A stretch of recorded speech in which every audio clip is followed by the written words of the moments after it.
because past few streams I've forgotten to start recording before I talk about what we're going to do today.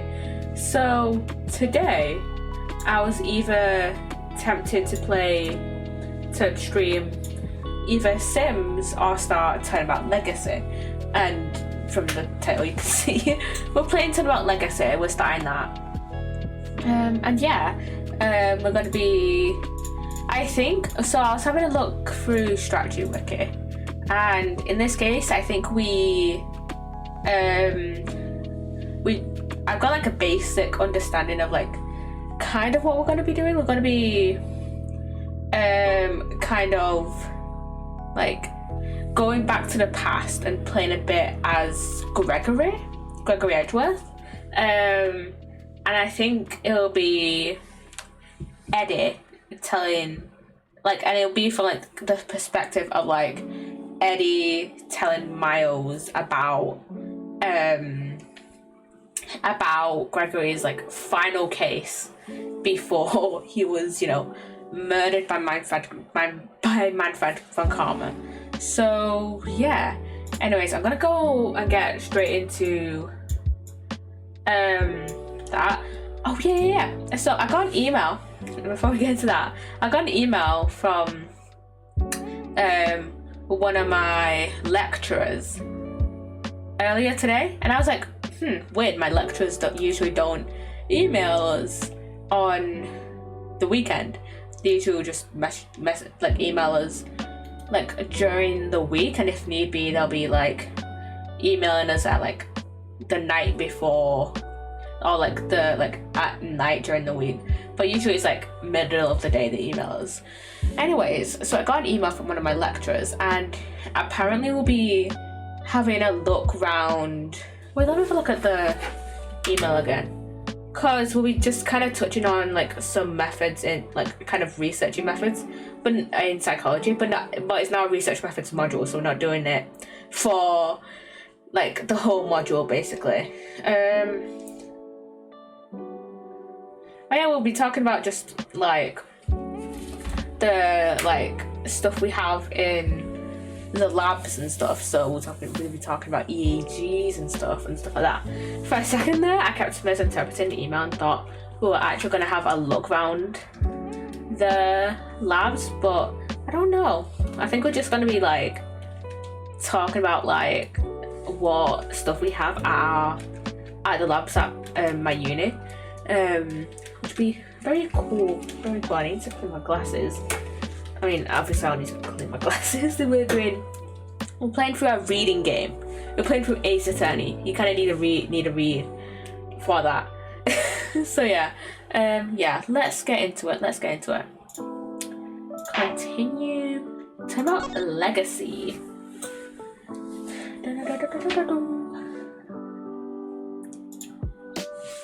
Episode 3, Turn About Legacy.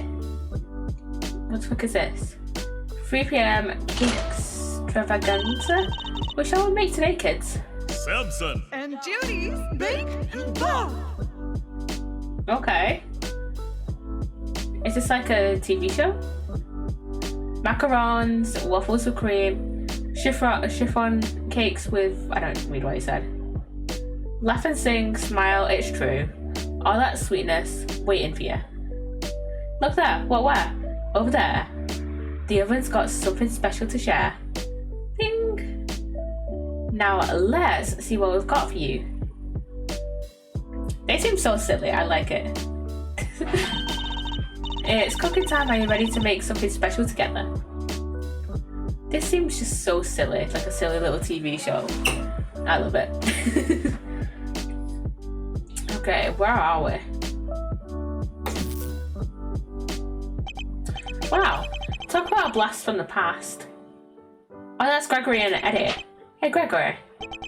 I'm going back there tomorrow with your boy.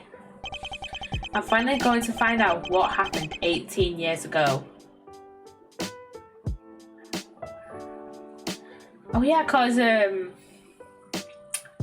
this just kind of fits in with the timeline nicely, cause the DL6 incident would have happened around 18 years ago. Cause it happened 15 years. Wait, no. Yeah, around 18 years ago, yeah. Because I was thinking then, oh, 15, it's actually closer to 15. But no, it's been, in canon, it's been 2 years since the first Phoenix Wright game. So, like 2.5 years, so it's, yeah, closer to 18. Well, Fender, are you finally going to tell me what we're doing here? Why have you brought me to an art gallery of all places? Hey, you had nothing going on. Seemed like the perfect chance to come and enjoy the magic of star sign stuff together. I'm leaving. Chill, big guy, I'm just joking. You know about the IS-7 incident, yeah? The old man's last case? Of course. Von Karma took great pleasure in showing me the files as soon as I became a prosecutor. And I reviewed them again last night after your invite, see? Okay, so we have those. I was also present at the trial all those years ago, although my memories of it are somewhat hazy. Oh yeah, because he would have been just like 6, I think, like 7. As a child, I was completely in awe of my father. The sight of him in court was inspirational. Gregory Edgeworth, attorney at law, and opposite him, the man who would become my mentor, Manfred von Karma. It was quite a case. However, it ended with the conviction of the accused. Was that the case that... I'm guessing that was the case that Manfred got his penalty in. Ah, so you were there too? You were in the courtroom for Gregory's final outing? Well, that'll make explaining things easier. I wanted you to know something, see? That something being what really went down. Not the truth in those files, but the capital T truth. It was 18 years ago, smack dab in the middle of a real doozy of a winter. The buildings were covered with a blanket of snow. It looks like the streets were lined with popsicles. But things weren't so innocent behind those frozen doors. In fact, some pretty sordid stuff went down. This was back before yours truly was the fine figure of an attorney you see before you today. Oh, he was just a kid as well. 18 years ago. Okay, there's Gregory. Are we playing as Gregory? I don't know. Or are we going to be playing as Eddie? I assume that we might be playing as Gregory? I'm not sure. Hey, Mr. E, this one really came out of the blue, huh? It did. We were called in before the ink on the arrest papers were even dry. My name is Gregory Edgeworth. Yeah, we're playing as Gregory. I'm a defense attorney. I'm here visiting a client with my assistant, Eddie Fender. I find it so funny that his name is Eddie Fender, by the way. Like, becoming a defense attorney was just his destiny, pretty much. A murder on Christmas Eve. What's the world coming to?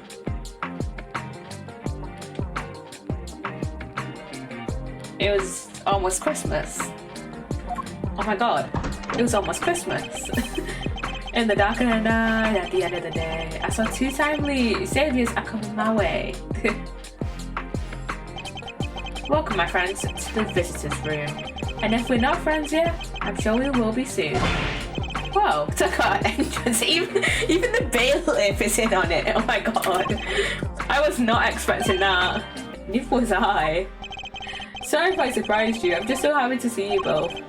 Thanks so much for coming out. Seriously, I can't thank you enough. You're the accused, I take it. I am. Gregory Edgeworth, attorney at law, at your service. I look forward to representing you. This is my assistant, Eddie Fender. Pleased to meet you, sir. I'll do everything I can to help. Come now, Edward. Calm down, please. You'll have to forgive him. He's still new to this. He's been helping me out part-time, but he's far from fully fledged lawyer material yet. Nonetheless, I'm hoping he'll become of some assistance in investigating the particulars of this case. Gregory and Eddie, it's an honor to meet you both. My job as a defense attorney is to save my clients from wrongful convictions. So the first thing to do is establish whether or not he is truly innocent. Perhaps you could begin by having you tell us a little bit about yourself. What am I thinking? I haven't even told you my name. I'm Samson Tangaroa. It really is you? Samson Tangaroa, the world's greatest confectioner? You flatter me, my young friend. And call me Samson. All my pals do. I'm gonna sneeze. Bless me. Oh, well, thanks, Samson. I will. I can't believe I'm meeting you in person. Did he just do the anime face? It seems Eddie knows something about client. Mr. E, it's the Samson Tangaroa. The singing, the dancing, confectionery making sensation.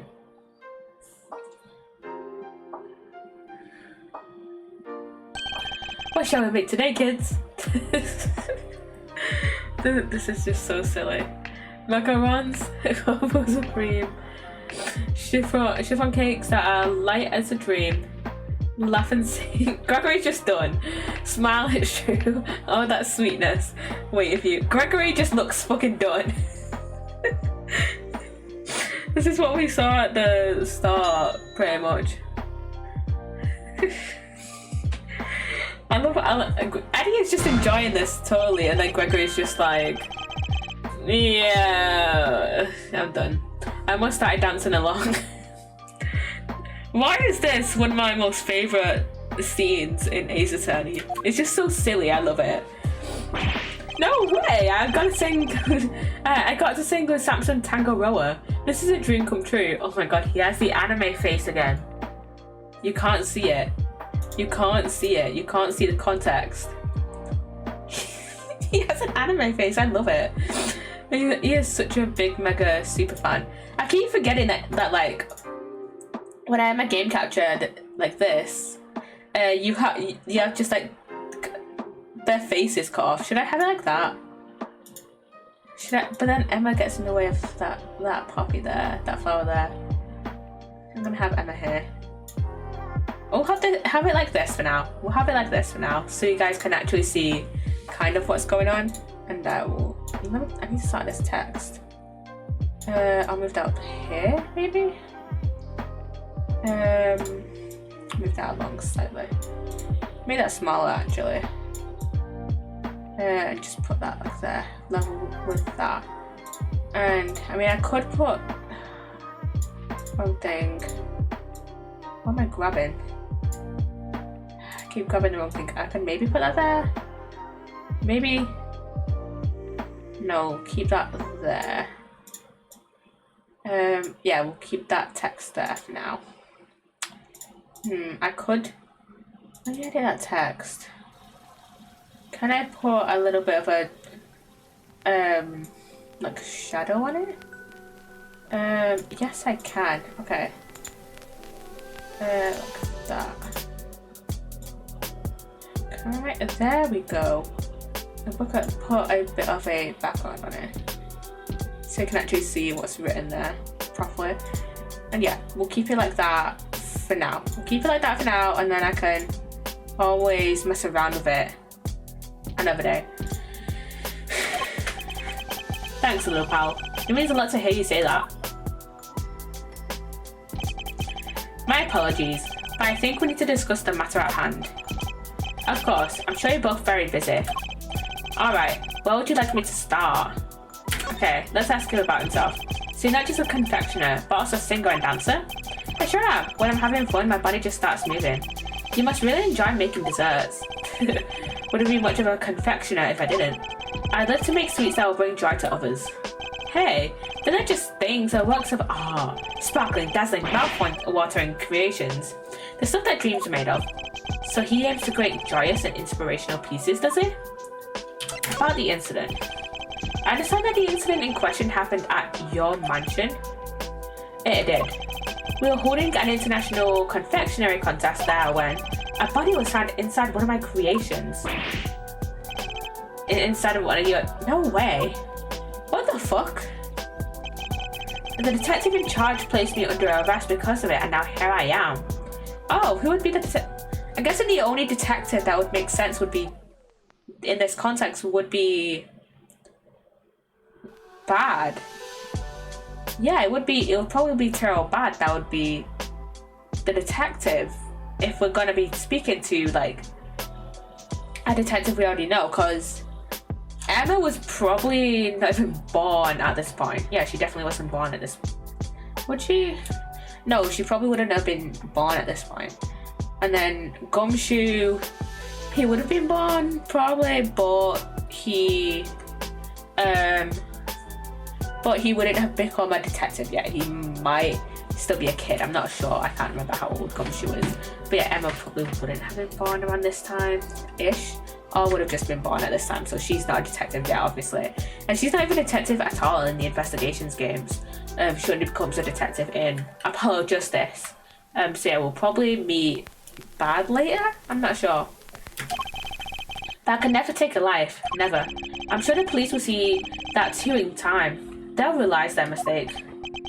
I sure hope so. And what can you tell us about the victim? His name is Artie Frost. He was taking part in the contest. Mr. Frost was a wonderful confectioner. His creations were things of real beauty. I just don't understand. Why did he have to die? I'm sorry.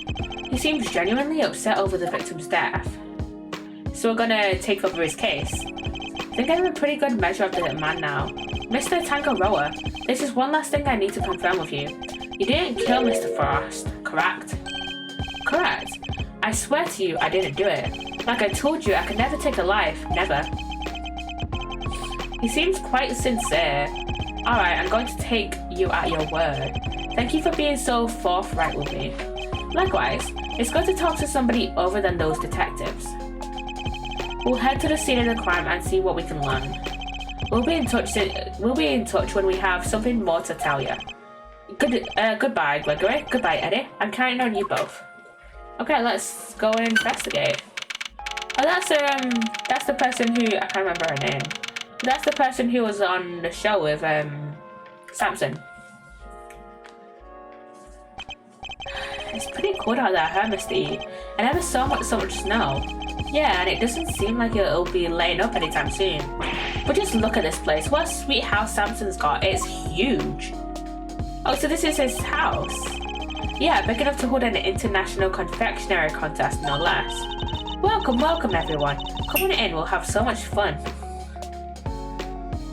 Wait, did you say some fun or so much fun? I don't know. Oh no. Are you alright? I'm sorry. Would you happen to be Mr. Gregory Edgeworth by any chance? I would. It's a pleasure to meet you. I'm Eddie Fender, Mr. Edgeworth's assistant. Mr. Edgeworth, Mr. Fender, welcome to our humble abode. Judy Bound, it's an honor to meet you both. I'm the housekeeper here. I'm Mr. Tangaroa's assistant. You're not housekeeper, you're Judy Bound, the Judy Bound. You know a little something of my work? A little? I watch you on TV every chance I get. I'm Bacon Bop's biggest fan. It's very kind of you to say so. We'd be nothing without our fans. And what might Bacon Bop be? It's only the biggest show on TV. Every kid on the planet loves it. Wait, how old is Eddie?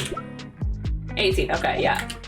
Of course he's obsessed with it. The dynamic duo of Samson and Judy make delicious sweet stuff, all while singing and dancing. Like this, check it out. What shall I make today, kids? Oh, they're gonna do that little theme song again. Oh, cookie dough, caramel too. A fluffy chocolate cream, tiramisu. Everyone, come along. Bacon treats with a smile and a song. There, where, who? There, it's true. The oven's got something special for you. Just take a bite and you will see. That was a wonderful performance, Mr. Fender. Bravo! I dance along every time I watch the show. Oh, he's so silly. Perhaps Miles might enjoy it too. I'll suggest it later. No. But all this dancing really takes it out of a guy. Oh, I'm sorry, I'm the world's worst hostess. Yeah, nothing relaxes the body and mind quite like a cup of tea. Those are some sick ass cups. I want some fucking star cups. Look how silly they are. I love them. I want some. Where can I buy some, please? This is a Ceylon, correct? It's delicious. Its citrus aroma is said to improve one's ability to concentrate, as I recall. Interesting. So this is what Ceylon tea tastes like, huh? Huh, how odd. The sauce is cooled. Yeah, it's so that the tea cools down more quickly, I'm afraid. Some of our guests don't like it too hot. I see. These teacups are very unique too. The design is really something. You think so? Thank you very much. I ordered them all the way from France. They're my absolute favourite. They were designed by a marvellous sculptor named Paul Halleck. Have you heard of him? He makes the most amazing tableware in the world. You're clearly a big fan of his work. Oh, I am. These teacups are my greatest treasure. She's certainly not afraid to show when she's passionate about something. If you don't mind, Miss Bound, I'd like to move on to the reason we're here. Can you tell us everything you know about the unfortunate incident that occurred earlier? Of course, I'm sorry for getting so distracted. I guess I'm still in shock, because I'm the one who found the body, you see. Oh. You discovered the victim? Is it true that the body was recovered from inside of Mr. Tangaroa's creations? It is. We were in the middle of the contest's final judgment phase when I heard the sound of something big collapsing coming from Samson's room. Samson, are you in it? I opened the door and went inside, and there was Mr. Frost's body. Thank you. I'm sorry to make you relive such a traumatic experience. Think nothing of it, please. I only wish I had more to tell you. Now, if you don't mind, Miss Bound, I'd like to begin our investigation of the crime scene. Oh, Mr. Edgeworth, Mr. Fender, you have to say Samson. He's no murderer. He could never do something like that. Of course. Leave it to us, Miss Bound. Thank you so much. I'll go serve the others their tea then. Come, Eddie, to the scene of the crime. Yes, sir, Mr. E. Let's go. And we do have Baddie. Here he is. Here is Terrell Bad. I'm just going to quickly check this Discord ping really quickly. There we go.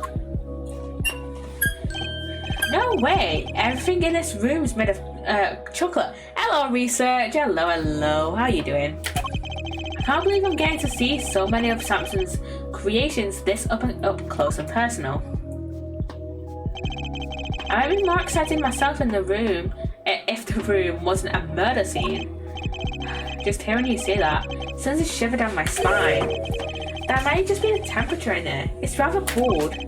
Yeah, now that you mention it, it is pretty chilly. Achoo.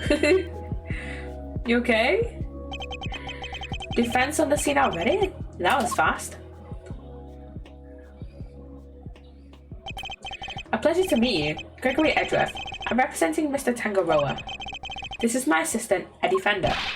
Nice to meet you. Bad. Detective Terrell Bad. The detective in charge is named Bad. I might have a few words. Something about this just doesn't taste right. Maybe because you're eating paper? Something humans normally can't digest. You're eating your notepaper. He likes to chew over his thoughts, literally, I'm afraid. It helps him to digest and remember them. Though, paper isn't usually easily digestible. I mean, maybe it is, because stomach acid, but again, I don't suppose it's very nutritious. So, I don't know how it would help Eddie's brain at all. It's a little quirk of his. Please try to ignore it. Although I'd be the first to admit that that's easier said than done. The introduction's out of the way. Detective Bad, would you mind if we joined you in investigating the scene? Sorry, not gonna happen. The fuck you mean? What? How come Mr. Edgeworth is Mr. Tangaroa's attorney? Yeah, and attorneys will do anything to get them off the hook. Even put words in their clients' mouths. You think I need that on my crime scene? Mr. Edgeworth would never do something like that. I don't trust attorneys. Okay, kid? Fuck off, Bad. Oh my god. Detective, you established my client's supposed guilt based on an investigation of a crime scene, correct? That's usually how it works, yeah. What of it? Then extend me the same courtesy. I believe he is innocent, and I would like the chance to prove it. Do you believe he's innocent? And you didn't even see the scene yet? That's some flimsy lawyering. I do believe he's guilty. So let's examine it and, prove it in our heads that he's, innocent. That's exactly why I wish to see the scene for myself, yeah. I need to ensure that my belief is based on solid evidence and sound reasoning. Huh. You're about to tell me? You're not leaving until I let you look over the scene? I am. Fine. Knock yourselves out. Thank you, detective. But I'm coming around with you. Like I said, I don't trust attorneys. If you're good with that, go ahead and get to it. That was a lollipop this whole time. I must admit I didn't see that coming either. We better get started then. I need you to take notes, Eddie. On it, Mr. E. Let's get this over with. Okay, we have an investigation to get through. So, okay, Bad's gonna follow us around while Eddie's just stood there taking notes. Okay, we have... I guess I'm gonna look at the thing the body that was found in. So this is where the body was discovered. Yeah, they took it away already, but everything else is just how we found it. Okay. It appears the body was inside the treasure chest. Yeah, a woman by the name of Bound found it. Judy Bound. Samson, are you in it? Ah! Seems she heard something breaking and came in to see what it was. If only we had just a little more information. No, there's something else in it. Nice. It looks like a seal of some kind, with somebody's initials and an intricate shape carved into it. HP? Oh, is that upside down and is it supposed to be DH? Is he from making those fancy wax things of documents? Do you think he belonged to the victim? No idea, but it's gotta get logged anyway, so I'll take that. Okay, wait, let me look in the court record. We can't 3D examine it now. Okay. I was gonna say, could we like flip it around and then see if it's actually upside down. It's rather impressive making an entire ship out of chocolate. That's Samsung Tango Roller for you. Don't you just want to take a big bite out of it? Which part to bite first, though? That's the real head scratcher, you know? Bite any part of it, kid, and you'll be off this crime scene so fast your head will spin. Hey, it was just a joke. Stop staring at me like that. I do sometimes wish Eddie could keep his cool a little better. Yeah, I guess so. One of the stands for the ship is broken. Oh, wait. The ship must have collapsed onto the treasure chest and smashed it open. Wait, do you think... Could that be how the victim died? Was he crushed by the ship? If he was, this becomes an accidental death and not a murder. You too serious? Don't worry, detective. For the moment, we're simply discussing a possibility. I was very serious, though. Wait, detective, can you tell us a little more about the state of the victim's body? Let me see, got a picture here someplace. You can see for yourselves. Okay. Death was from blunt force trauma. And what about the weapon? Has it been found yet? You can ask the prosecutor in charge about that. The detective's not one for sharing much, I see. So I'm guessing that Von Karma, Manfred, is the one in charge of the prosecution. Would you mind if we borrowed this? No skin off my nose. It's not like it's official. Bound took it with an instant camera when she found the body. An instant camera? Like it's disposable or something? No, it means that it develops the picture right there and then when you take them. No way, sounds pretty convenient. Now then, I'd better get my facts straight and take down some notes of my own. There's something in this picture that contradicts with the current crime scene. I need to call my powers of deduction to figure out why. Okay. Let me see. But first, I wanna... not that. What's their hair? So I'm gonna break in and then broken stand. Those connect together. Yes, they do! Okay. The stand broke and the ship collapsed with it. And the loud sound it made brought Miss Bound running. Yeah, said the ship had already keeled over by the time she got in it. But why did the stand collapse? What caused it to break? Maybe the whole thing was off balance from the get-go. Could that really have been the case? Not that. Maybe it broke due to the blood clot trauma? Okay, no, those don't connect. I really thought I had something. Okay, I've lost the penalty point. Let's go back to the beginning. Okay, yeah, we've not got anything else left to connect then. Let's have a look at this, because there's something missing. My scout has seen and inspects anything that catches my attention. Let's look at the photo again.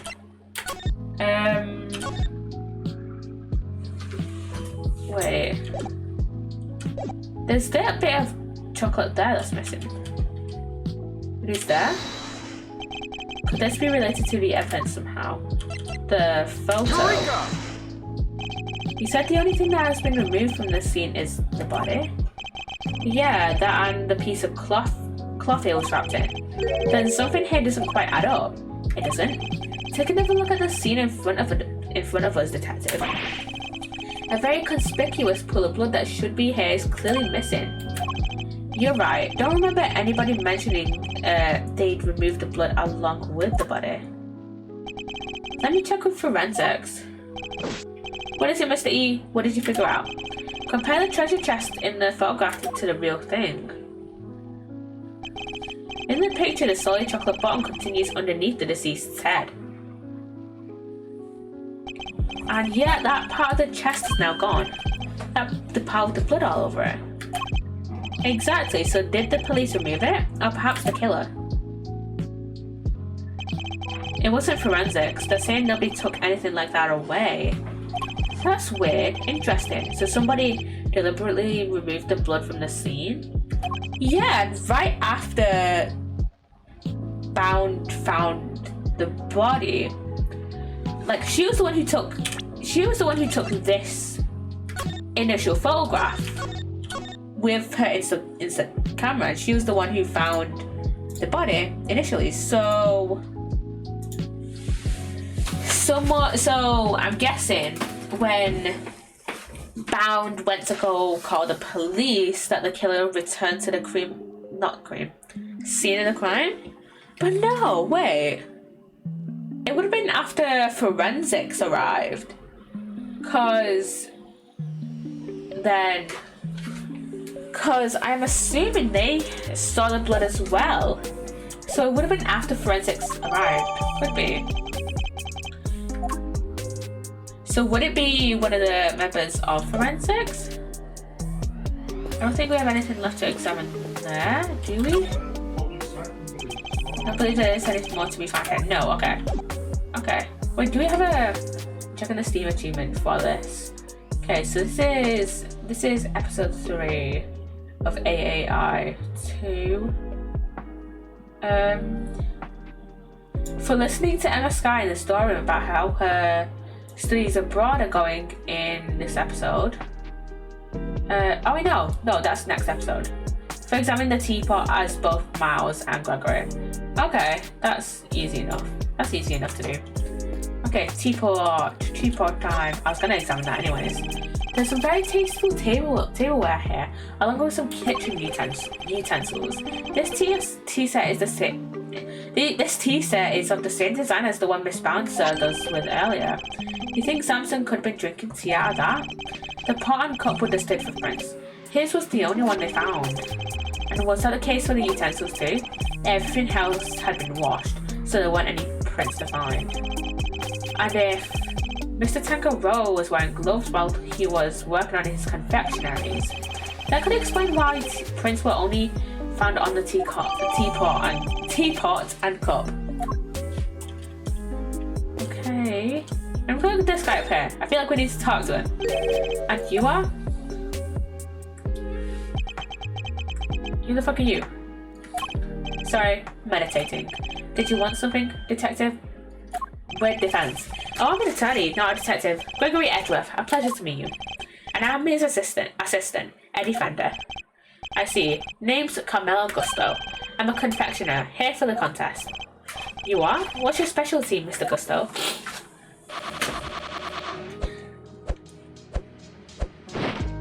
Interesting. The art of air and sugar. That's kind of cool, actually. No way! Look at that, it's a little baby seahorse. It's a dragon, a noble soaring creature of the skies. It looks like a fucking seahorse. That's a dragon? No, it's not, it's a seahorse. It does look more aquatic than airborne. Yeah, exactly. It's a fucking seahorse. No need to sugarcoat it. My design sense is weak. I know that better than anybody. That's why I'm heading to Zhengfa when this is all over. I need to train hard. Perhaps we should get off the subject of his design sense for now. So is Zhengfa known for like being the home of master like confectioners? Maybe? So what are you doing here, Mr. Gusto? I didn't think they were allowing civilians on the scene yet. Detective wanted to know more about one of the pieces in here. Makes sense, seeing as he's a contestant. Perhaps I should ask him a few questions of my own. Okay, let's ask him about himself first. Those are some interesting implements you use, Mr. Gusto. What is he making now? It's a chicken! Sugar blowing pumps. They put air into the sugar. They're so cool. It's like watching a sword master do his thing. I'm no master. Not a day goes by that I don't hurt myself one way or another. That's why I wear red. That way it doesn't matter when I make a mess. The way of a confectioner is a lonely one. You never stop learning. Not until you die. The way of a confectioner sounds like a long one, too, if he's still injuring himself on a daily basis. Okay, let's ask about the contest then. What can you tell us about the contest? Based on what we've seen so far, flavor doesn't seem to be the only criteria at play. The contest was Tangaroa's idea. It's about art. Confectionery as art. Fair enough. Confectionery as art? Yeah, I mean, to be fair, he does seem more of like an artist rather than like a traditional baker. Art you can eat, every part of it. Every single item in this room is edible. The whole place does kind of smell like chocolate. Tangaroa is a genius, a once-in-a-generation talent, flavor and flair. He has it all. And if you can't now be the god of confections himself, you can't win. I don't know, man. Beating out the greatest in the world seems kind of hard, yeah. As it should be. Whoever beats him becomes the greatest in turn. That's the real prize here. Nothing else matters.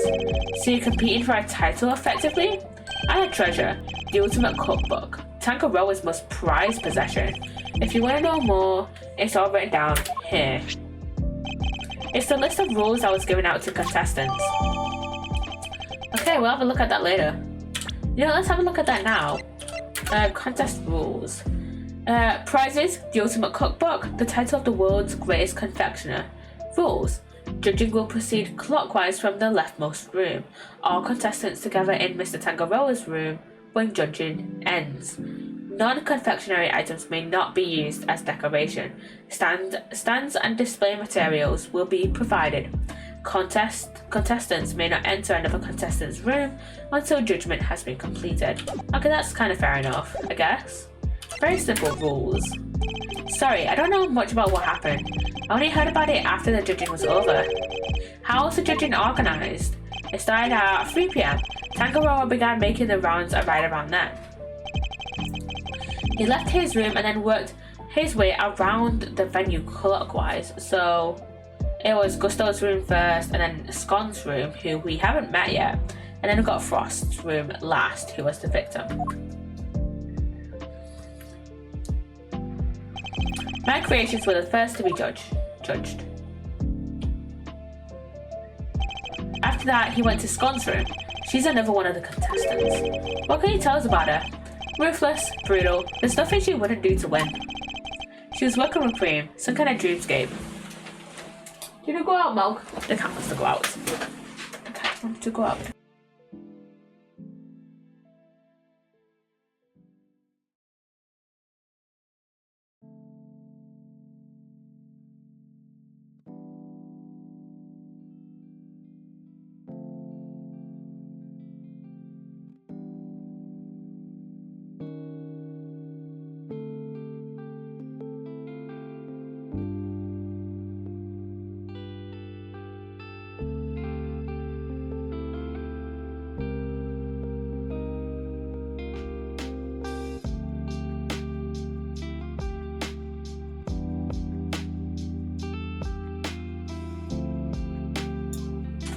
I didn't click on mute then. I don't know why. She was working with Cream, some kind of dreamscape.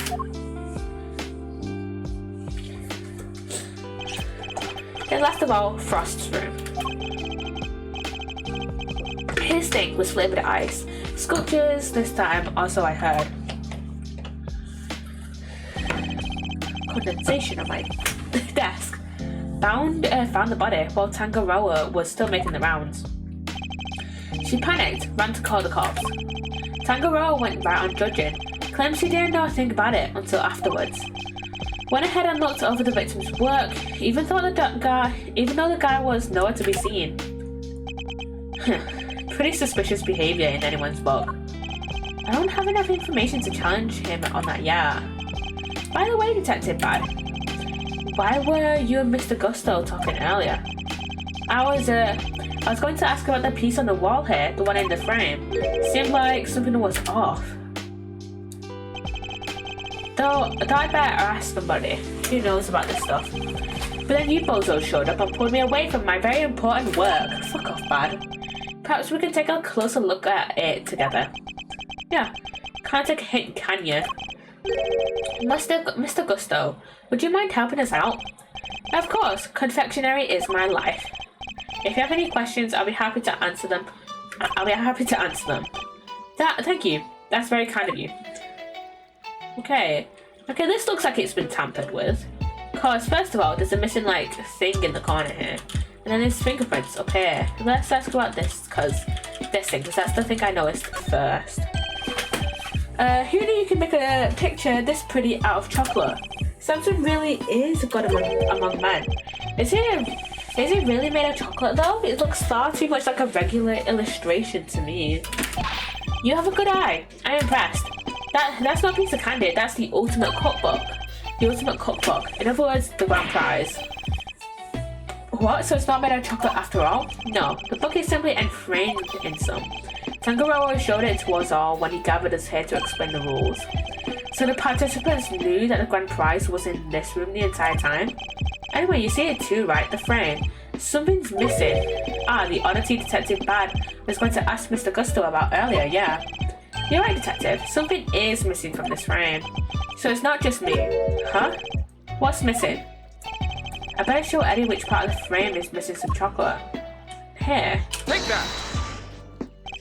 Look at the decorative work in the corner here. Something's missing now. Oh yeah, it's different from the other side. That's not like Tangaroa, the balance is all wrong. But that's not all. Take a look around. Every confection in this room is missing some small bit. You're right, the candle holder, the nautical stuff, they're all like that. Did somebody deliberately damage them? Oh, just notice with the nautical stuff. Like, this part of the wheel is missing its thing, its handle. Is there anything else missing? I mean, that's been pulled up. I don't know if that's intentional or not. And the chest of the boat is missing the thing, the part of the bottom of the chest.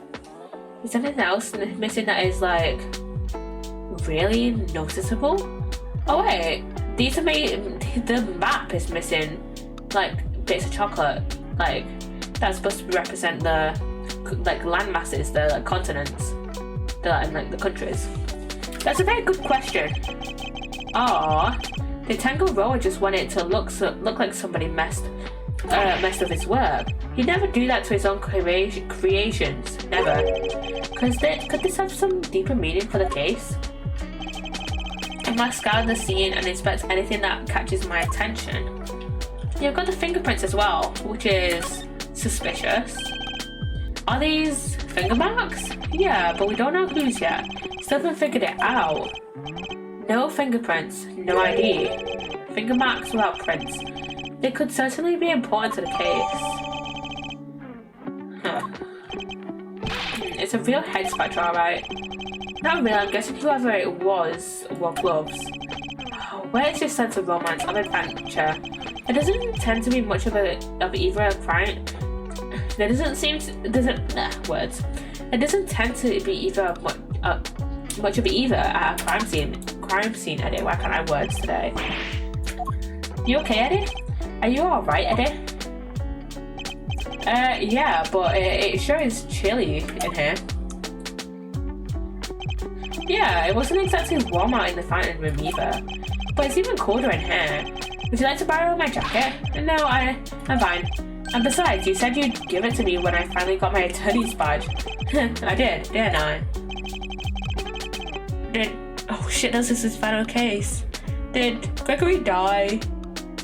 Now thinking of perspective of like the timeline, and I'm thinking it's most likely that Gregory died before Eddie got his badge, which is why in the present we haven't seen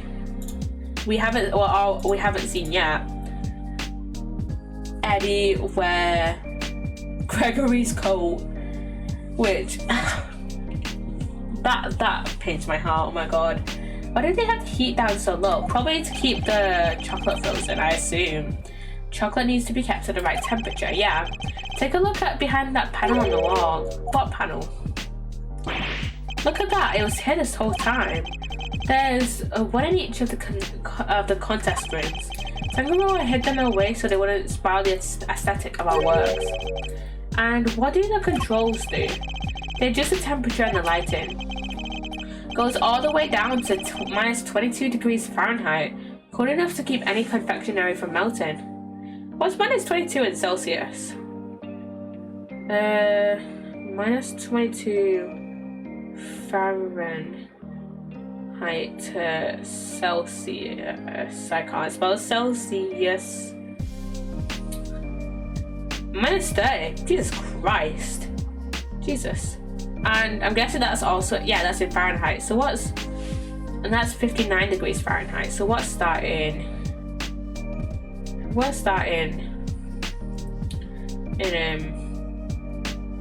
Celsius? 15 degrees Celsius.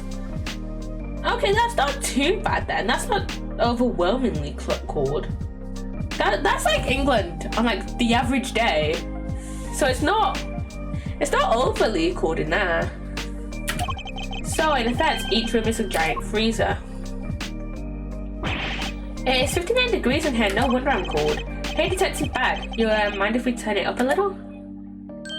Don't. Preservation of the crime scene is the foundation of detective work.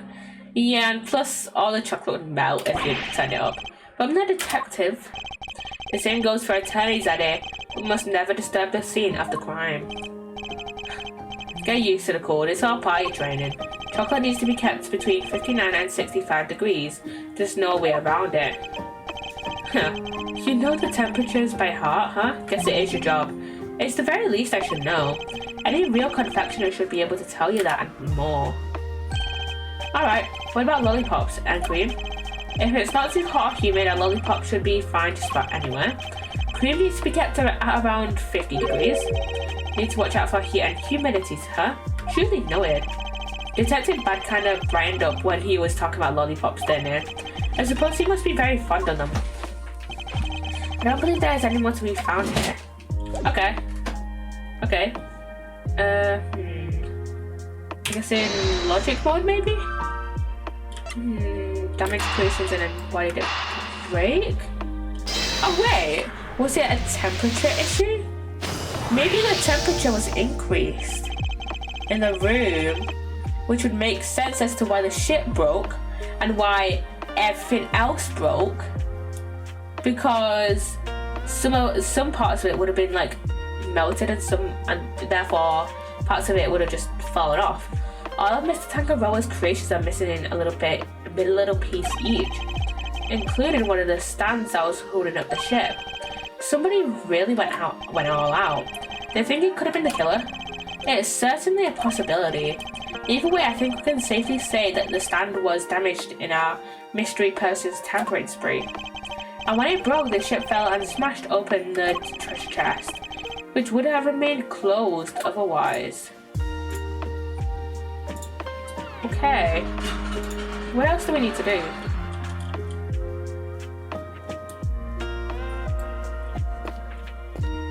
Hello. How's it looking over here, officer? Nothing of interest in that cupboard, or? Yes, sir. So, there is. Oh, no, there isn't. Just a blowtorch used for cooking and some tableware, sir. You heard the man, Mr. Attorney. Nothing to add, am I right? No, so, you do have something to add? No. Can't get a straight answer out of anybody. Perhaps you should ask a straight question. Yeah. What are you investigating, officer? Sir, I was just taking the temperature of the water here. And what have you learned? It's warm, sir. The stream in each room flows into the main fountain, and then the water is circulated back to the rooms. Unusual to say the least. I've never seen a house quite like this one. Rich folks. You're crazy. Investigation complete! And our penalty is all full again. Our penalty bar. I think we're about done here for now. Okay. Crime notes updated and court record. Well, if I wasn't convinced before, I am now. Tangaroa did it. No two ways about it. What do you mean? All the rooms in this place lock from the inside. The only way to unlock them from the outside is with this key. I see, and who has access to that key? Who do you think? Tangaroa. And it's the only one. There aren't any copies. Wouldn't Bound potentially have access to it? With the mansion key, Tangaroa could slip into anybody else's room anytime he liked, and he could even lock his own room from the outside if he wanted. But Mr. Tangaroa's room wasn't locked, was it? No, which is exactly what makes him a suspect. Would you care to explain your thinking? Okay, we've got a testimony from Bad. If the door had been locked when the body was found, Tangaroa would have been the obvious suspect, which is why he deliberately didn't lock his room. And why he smashed in the lid of the treasure chest, so the body was on full display. Everyone was supposed to gather in his room when the judging finished up. So he made it look like the murder happened while he wasn't there. The one thing he didn't plan on was Bound finding the body. Anyway, that's my thinking on this whole thing. Good enough for you, Mr. Attorney? Not really. Do you also believe it was Mr. Tangaroa who damaged the other pieces in this room? Yep. I know you have to believe your client, that's your job. But I'm a detective, and I serve the law. And no matter how squeaky clean somebody might seem, a suspect is still a suspect. I mean, that's an understandable way of thinking. I fully understand your reasoning, detective. Now, would you mind if I applied a little critical thinking of my own? Be the worst. Just as the detective won't compromise his devotion to the law, I won't compromise my beliefs either. I'm not about to just accept his version of events in fact. I'm going to show him a piece of evidence that highlights the contradiction in his claims. Added 5 minutes, by the way. Wait, I'm gonna look at something. I need to look up something because I have a feeling of something. Eddie Fender. Does Eddie wear Gregory's hat? Like Eddie's like adult sprite. I think he wears Gregory's old hat. Wait, we'll try and get Gregory's sprite up again. But like Eddie wears that brown hat. Where's that brown hat? I think we have to. Let's present that. Objection. That's the same hat that Eddie usually wears. Before. Like, I just noticed that. Oh my god. We've established that the body was hidden inside the chest, and that Miss Bound only came running into his room when she heard a sound. It seems reasonable to infer that the sound was that of the chocolate boat collapsing. Sure, seems likely, based on the evidence. And yet you have said that it was Mr. Tangaroa who had smashed the lid of the chest. But Bound would have seen him if it was him smashing the lid of the chest, so Bad's logic does not make sense at all. I believe this photo makes it clear that it was the ship that did the smashing. And if that occurred only moments before Miss Bound had entered the room, then it couldn't have been broken by Mr. Tangaroa, who was out judging the contest at that time. Never said he did it then and there. He could have done something to the stand so it collapsed when he was in the middle of judging. Have you any way of proving that assertion? Nope, but the investigation isn't over yet. There's still time. So it doesn't have anything conclusive. Have you found any prints in this room besides those of Mr. Tangaroa? Yep, on the door. But we found Mr. Tangaroa's and Frost's prints on there too. We were all brought in here for a briefing, right before we started work on our creations. Those prints are probably from then. I take it you haven't checked any of Mr. Tangaroa's works or prints yet? Why would? We know that somebody tampered with them. Therefore, it's possible they left some prints behind when they did so. Fine, but if you don't find anything, your guy's still top of my list. Got it. He just rolled our eyes at us as well. What a fucking jerk. You check all of this chocolate stuff for prints now. Yes, sir. Right away. Detective Bad. We finished dusting the chocolate and we found prints that don't belong to Mr. Tangaroa, sir. Go on, whose? Delicious Scone, sir. She's one of the contestants. Ooh, I suspect. Good work. You can go back to whatever you were investigating before. Yes, sir. He's going to investigate the water again for the bajillionth time. So it seems we have a suspicious side, Mr. Tangaroa. If you were at your loyalty input, I wasn't about to wrap up the investigation anyway. I'll go speak to Miss Scone and see what she has to say for herself. Delicious Stone. Mr. Gusto mentioned her too. He said she was ruthless, that she'd do anything to win. This Scone lady sounds like a pretty suspicious character, her Mr. E. Yeah, I think we'd better try to speak with her ourselves as well. Detective Bad, would you mind if we accompanied you? Babysitting you is not my job. Oh, come on. And technically you're not babysitting us. Gregory is just, coming along for the ride while he is babysitting Eddie. But I guess you did pick up a couple of useful hints already, clues already.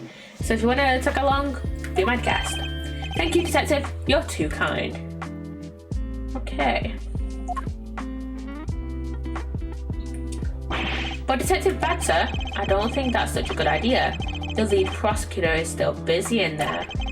He'll be fine. Me and him don't exactly see eye to eye anyhow. Who is this him? Who did they assign the case to?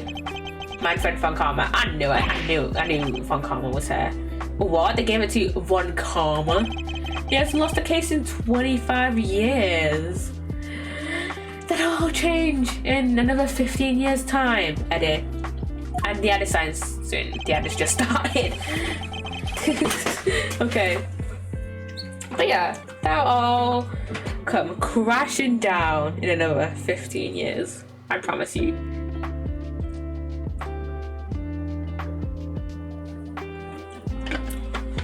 This is kind of shit.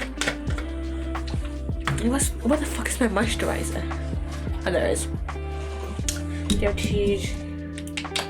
Yeah, I think we're pretty much right at the end of this part. We can probably get at least the first 2 parts done. And then maybe start another part. And then we can finish this case. We can try and finish this case next week, actually. Yeah, I kind of like how I've started this now, because we do have like quite a few parts to get through.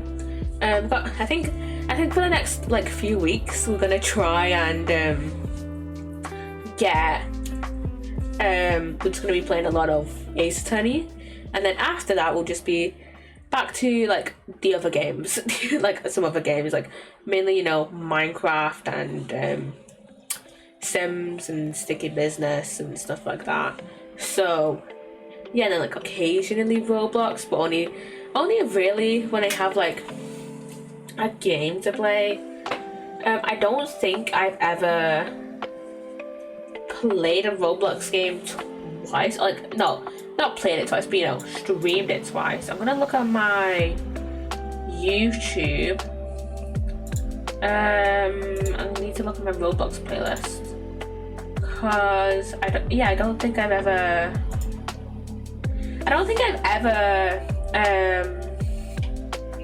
played the same Roblox game twice on stream. So my first Roblox stream, I'm gonna mute. What was my first one on? I might have been going between games. Oh, was that? I think that was Build a Boat. Oh no, that was just a mixture of games. That was like Ooga Booga and a bit of Rail High. And like what could have please Pizza Place and Build a Boat and some other stuff. And then my second Roblox stream, I played. What did I play? Was that? Oh, that was I can't remember what it's called, but we used to play it all the time. And then I also played and the edit ended soon. What did I play? Oh wait, no, that was a lie. Welcome back. I'm talking about what Roblox games I played. What game is this? I can't remember what it's called, but I used to play it all the time. And then in my third in another Roblox stream, I played a Tycoon. Then I played Nightmares and Cleaning Simulator. Then it was Outlaster, and then it was what was this? Retail Tycoon, and then work at a pizza place, and Roblox Jeopardy, and then Outlaster. I played Outlaster again. I was just saying during the ad that I don't think I've ever played a Roblox stream twice on stream. But I have. Then I played Roblox Bed Wars, more Roblox Bed Wars, Car Wash Simulator, and then Dress to Impress. So yeah, I should probably, if I ever stream Roblox again, I should probably play Dress to Impress because I really enjoyed that stream. So yeah. Manfred von Karma, a living legend over the prosecutor's office. We never faced one another in the courtroom, but I've heard plenty of stories. They say I could do anything to ensure a guilty verdict, but I can't let that distract me. For now, I need only continue to do what I believe is right. To be continued. Save our progress. There we go. And we're going to be going into Miss Scone's room. Here we are. Oh my god, look at her. How could she ever be a killer? She's so silly. Oh my god. Wow, a candy castle. And look, there are even some little elves to go with it. Aw, this is so cute. Room's laid out pretty much the same as Tango Rowers. It's not as cold though. That's something. Let's see. Yeah, it looks like there's a temperature control panel in here too. Yeah, over there. Over there where the orange light is, right, huh? We'd better take a closer look at it when we can. It's like a fairy tale storybook in here. And this whipped cream covered construction must be the weapon Miss Delicious Scone. I keep calling her Stone. Where is Miss Scone? Me? Well, I'm just over here, dearie. Oh, just look at you lovely boys. Delicious Scone at your surface. Some cheeky blighters back in Blighty even called me Miss Delicious. Called a lovely boy at 34. Unexpected to say the least. I just realised something. Gregory probably died not too long after this, as I've said, because this was his last case. Miles is older than his dad in like the current timeline, because you gotta remember in the current, so basically a little context, the current timeline is Phoenix Wright trilogy, Edgeworth Investigations trilogy, with like a few exceptions for like Tournament Legacy, which takes place before Phoenix Wright, but generally most of the cases in Edgeworth Investigations take place after Phoenix Wright, and then it's the Apollo Justice trilogy, and then And Great Ace Attorney Chronicles takes place like 100 years before Phoenix Wright, right? So in the current timeline, and with the most modern adaptation being Spirit of Justice, Miles was 35 in Tell You About Time Traveler. He is now older than his dad when he died. That feels weird to say. But yeah.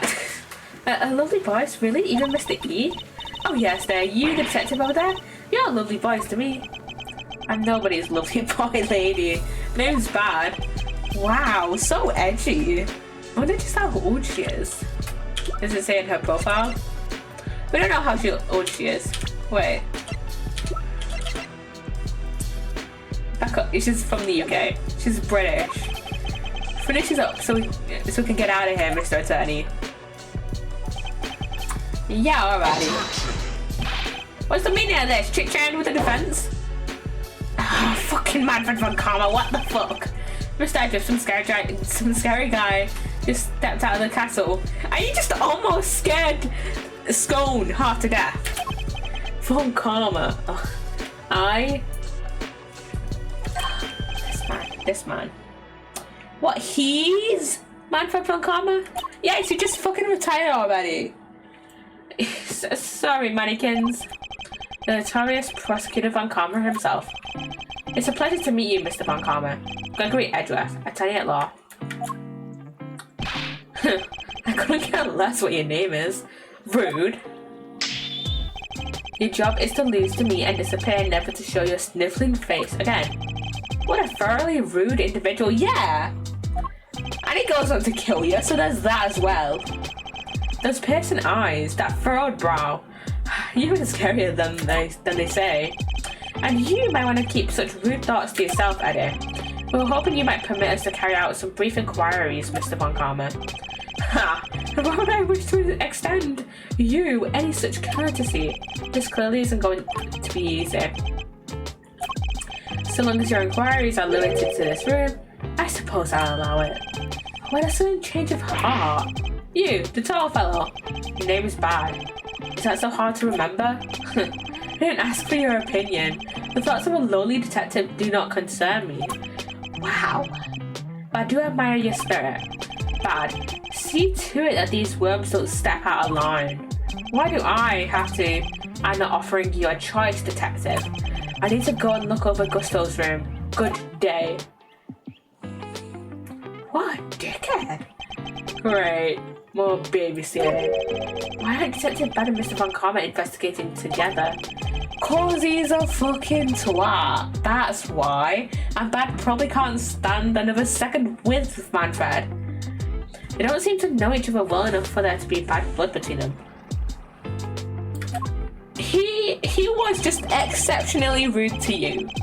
You might not think that for 1 second that he's just a very rude and shitty guy. But then again, you might not realise that until he murders you. Like, well, looks like we have permission to investigate. Guess we better get to it. Indeed. I'm not sure I trust Mr. von Karma's motives, but at least we can do that much. Hold up. I haven't been over this room yet either. You're not messing it up before I get my chance. You'll have to wait till I'm done. What if von Karma messed it up beforehand? I mean, I wouldn't put it past the guy. Surely. Huh? But I thought you were the lead detective. How come we didn't take a look at this room yet? Because I wasn't the first one they assigned. One of von Karma's pets was on the job before me. Right up until just now, in fact. I got here not long before you did. That answers my question as to why they were working separately, I suppose. What say we look over the room together, detective? I worked out well enough before. And you won't have to worry about us messing things up. You can keep an eye on us as we go. What kind of screwball attorney asks to have a detective breathing down his neck? Guess I'm stuck with you for a little while longer. Yes, you're amazing, Mr. E. You have our thanks, Detective Bad. Don't be too grateful. This is my scene. The second you get in my way, you're out of here. Of course, we understand. Now shall we begin? Investigation begin. We've got another investigation. Okay, I'm gonna talk to this forensic guy, because what the fuck is he looking at? And also, where the fuck did Scone go? Don't turn around, don't turn around. If you turn around, you'll eat it. You can't eat the castle, don't eat the castle. I guess he's watching his sugar intake. Okay, he's just chilling there. I guess we look at the actual castle then.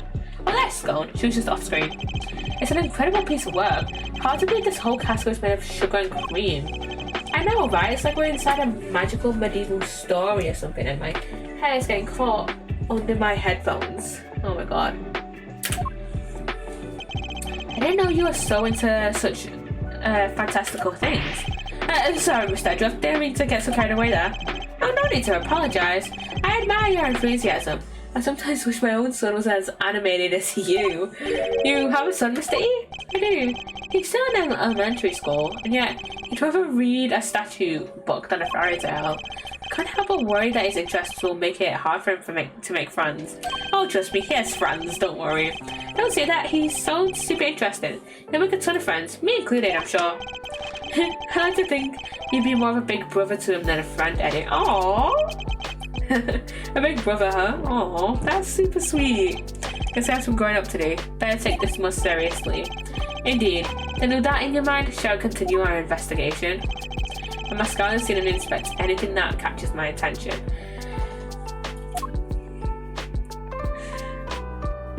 This case is slightly breaking my heart, knowing that Gregory does not know that he's just about to get murdered, like within the close future. Like, oh my god. Like, I feel bad for him.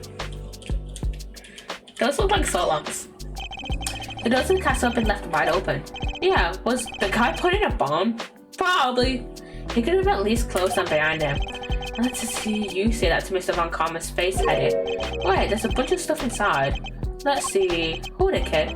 If anybody's gonna be handling evidence, it'll be me. Cream's going all runny. Huh. It's melting. It's all the detectives' shoes. Why are these items being stored inside a candy castle? Alright, tell me what you want me to look at first. The rock things. Two big rock crystals? Looks like somebody was using the castle for storage. Kind of expected something a little more exciting behind those doors. I know, maybe they're giant uncut gemstones. And maybe this whole thing is based on a story about a castle with a priceless treasure hidden inside. I think I'd treat my priceless treasures with a little more care. There's something on the bottom of them. Looks like a little stand or something. I was right, they are gemstones. The stands must be so they can be put on display. But whatever they are, it seems they're not just a large set of paperweights. They've got these sheets as well. There's a bunch of blue cloth back there. 1, 2, 3, 4 rolls all together.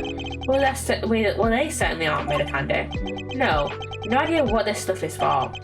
Almost looks like somebody hid it in here. And I think I've seen fabric of the same colour somewhere else before. Where have we seen it before? These pillars. They have hexagonal indentations. Looks like something's supposed to go in there. But whatever they were, they're long gone. Hexagonal indentations, huh? I wonder. Castle's covered in whipped cream, so maybe a giant strawberry? A giant strawberry with a hexagonal bottom? Look, I like strawberries, okay? Can't blame a guy for wishing. I prefer bananas myself. Blueberries for me. Wait, what if we connect the rock crystal stands and the hexagons? Now I need to take my phone off charge in a minute. Okay, it's almost fully charged. The rock crystal stands and the pillars in front of the castle features the same hexagonal shape. I believe the crystals are meant to be placed on top of the pillars. Oh yeah, hexagon to hexagon. Makes perfect sense. But if that's the case, then why were they being hidden inside the castle? The rows of the rolls of blue cloth and the rock crystals inside the castle. I imagine both must belong to Miss Scone. Miss Scone? What were you using the items inside the castle for? Oh, those? Sorry, Lumpkin, but I'm not allowed to say.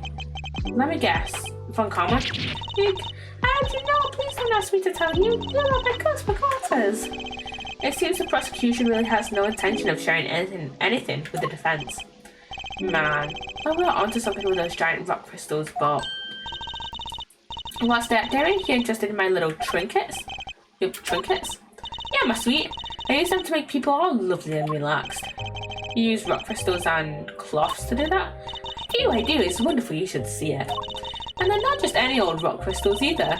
They're great big lumps of salt with lights inside them. Salt lamps. Wow, those things are lamps?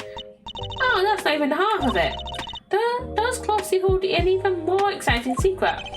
She really opened up the moment we started talking about her trinkets. Since you're here, why don't give your lovely boys a taste of my relaxation magic?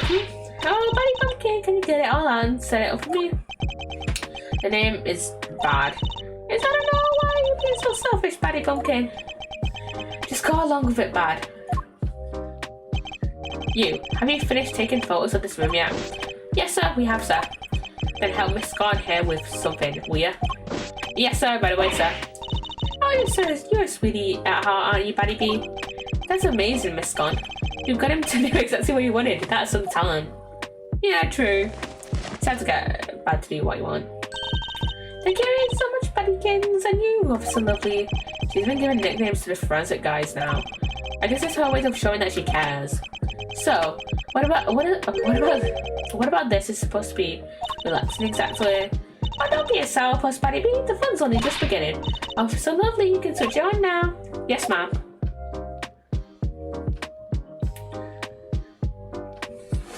Oh, that's kind of cute. Huh? Wow, it's beautiful. It is? It is. I wish my son were here to see it. Aww, he's always thinking about Miles. Oh, that's so cute. Isn't it though? Isn't it just wonderful? The four adorable elves and the sweetest little castle made of sweets. That's my theme, you see. And I thought it would be extra lovely if it were all lit up. Isn't it the nicest thing you've ever seen? One of the elves must be feeling a little left out. This is how it was supposed to look for the contest. I'm glad you lovely boys get to see it at least. Wait, shouldn't the lamps be lit up too? Oh, right, what's happened there, I wonder? I think we better take a look at the lamps and the elves one more time. Okay. Oh. Ah. Well. Blood. So this was the murder weapon. The lamps appear to be broken. Bulbs are smashed. Both of them. Maybe they fell and broke on the floor? Nah, Look, there's a red stain on the one on the left. That's not just a stain. That's... Yep, it's blood alright. I can smell it. What? Blood? Why is there blood on this lamp? Could it have something to do with why its bulbs is broke? We better take a closer look at the other two.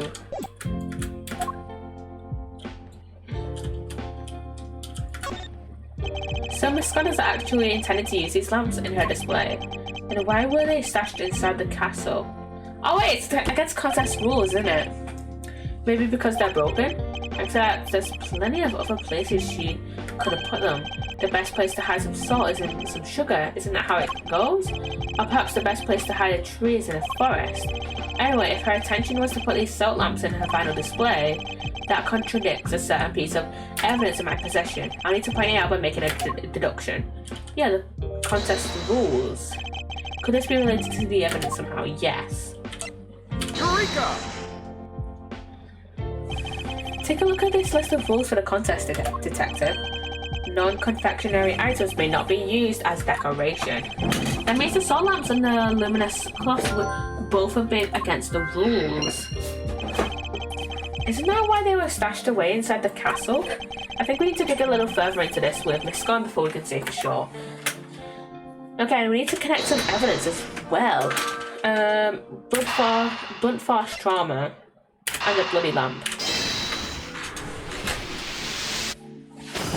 need to... Put my phone off charge. There we go. We know that the victim was struck and killed with something blood. Then we found blood on one of the lamps, which has a smashed bulb inside. Could the lamp not have been the murder weapon? For sure, it could definitely do enough damage to kill someone. You, science guy, did you finish analysing the blood from the lamp yet? Yes, sir. Just got done a minute ago, sir. The blood is the victim's. No doubt about it. There you have it. So that's the murder weapon then. So the murder weapon was hidden in Miss Scott's room? That's suspicious then. We have a suspect. I mean, we already knew she was a suspect, but still. I'm beginning to think we may need to add her to our list of suspects. Didn't we already add her to our list of suspects? Or... no. I don't know. I don't know. Okay, I don't think we need to examine anything else there. Can I guess? Ooh, ladder. What's the matter? Something weird about the ladder? It's not a ladder, Detective Bad. It's a step ladder. Same difference. Far from it, actually. And now if you observe their basic natures more closely. Amazing, Mr. E. I'll have to remember this for future reference. Okay. Okay, and we've got... can we... oh, this guy doesn't have a thing on it. The thingy. Yeah, this elf doesn't have an illuminated cloth over it like the others. Yeah, that. It's not fair to leave the poor guy out, Miss Con. I didn't want to, did I, dear? But one of my cloths and one of my little machines went missing. A cloth and... what's our machine exactly? Oh, you never guess how it all works. Those luminous cloths are connected to these little thingamajigs. They're called full spectrum light emitting devices. They send light down the main cable and into each optical fiber strand. That's what makes the cloth glow. With a little bit of fiddling, you can change the light to any colour in the whole wide world. Bright red like the ferocious fiery flames. Cold blue like clinking crystals of ice. They have these special batteries that last for donkey's years, and they don't mind the cold at all. Forgive me. So these machines, they're what make they're what makes the special luminous cloth light up in all these beautiful colours, Mr. E. I see. So much new technology. I can barely keep up. He is so fucking old, and he's only 35. So these light-emitting devices, you lost one of them, and a piece of luminous cloth? That's right, Lumpkin. Heaven only knows where they could have got to. This cloth, it could have something to do with the case. Okay.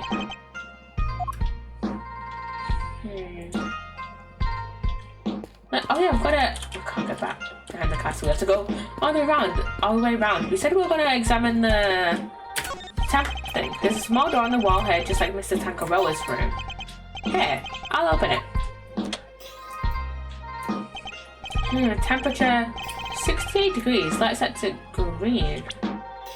Didn't we say something about the what was his face? What was his name? Gusto. Didn't he say something about cream and it only lasting not too long before, or like it can only last at like, what was it? It was 60 degrees. So why is it on 68? Didn't Gusto say cream needs to be kept at 50 degrees? Oh, I thought it was 60. Temperature in here is too high. That is high. I wonder why. Oh, we can connect it to something. We can connect it. Runny cream. High temperature. Yeah. The whipped cream in this room is collapsing because the temperature is too high. It's 68 degrees. My messed up shoes can vouch for that. And yeah, it's not fully melted. When you open the doors to the castle, the handles themselves were just fine. Which is weird, right? I'm just checking this Discord ping. But that's weird, right? That it didn't melt? Yeah. They were sturdier than expected. Sturdy? That's not the way I would describe most things made of confectionaries. If it was like, the only time I would describe something as like kind of sturdy, made of confectionaries, if it would like had like significantly dried out, like it had been like weeks. They've been like dried out for weeks. I think we'd better take another look at those handles, don't you? What the? I think it's safe to say those handles are made of candy. It's not just the handles, the whole castle, the little elves. They're all just plastic models with whipped cream smeared on top. What? So none of this is confectionery art after all? No, it's simply made to look like candy with the cream having been added to lend it all an air of authenticity. Responsible breaking fake confections.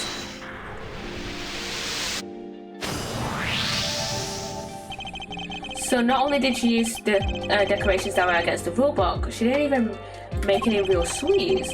Miss Scott made a mockery of the rules. Yeah, guess she's not gonna get crowned world's greatest now. And why is it so warm in here? Do you think it's got something to do with all this? Okay, maybe. That's a good question. I think we better go ask Miss Scott herself. Okay, we'll talk to her then.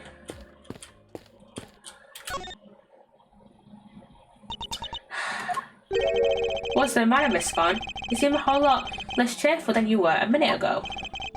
Is it Mr. Von Karma? Did something happen between you two? Well, yes, nothing happened at all. You know, I was thinking, oh, she's a little bit, her animations look a bit, like, nervous. Because she's just continuously, like, mixing in a bowl. I didn't really think anything of it, but I just thought, like, oh, is she a bit nervous? And I was thinking, oh, I was thinking really nothing of it, because Manfred von Karma had just left the room. So, like, I was thinking, oh, maybe it's due to him. But maybe it's because... Maybe it slightly is due to Manfred von Karma. But maybe it's because... In terms of... Maybe Manfred von Karma made her deal. Saying, oh, if you keep your silence and you don't tell this shit to the defense, then I'll shut the fuck up and don't tell anyone about your fake confectionery. But you just said yeah. That's a hello, yes, you boy. Are you two just the sweetest little sugar dumpling? Aren't you just the sweetest little sugar dumpling? Remind me, what was your name again? Oh, Eddie. Eddie Lumpkin. Oh, you go far, Derry, I can tell. Eddie Lumpkin? It seems our English gentlewoman has taken a liking to you, Eddie. No small accomplishment. She's not exactly what I picture when I think of a gentlewoman, Mr. E. Never mind that now. We should ask her a few questions while we can. During the contest. Could you tell us what you did over the course of the contest?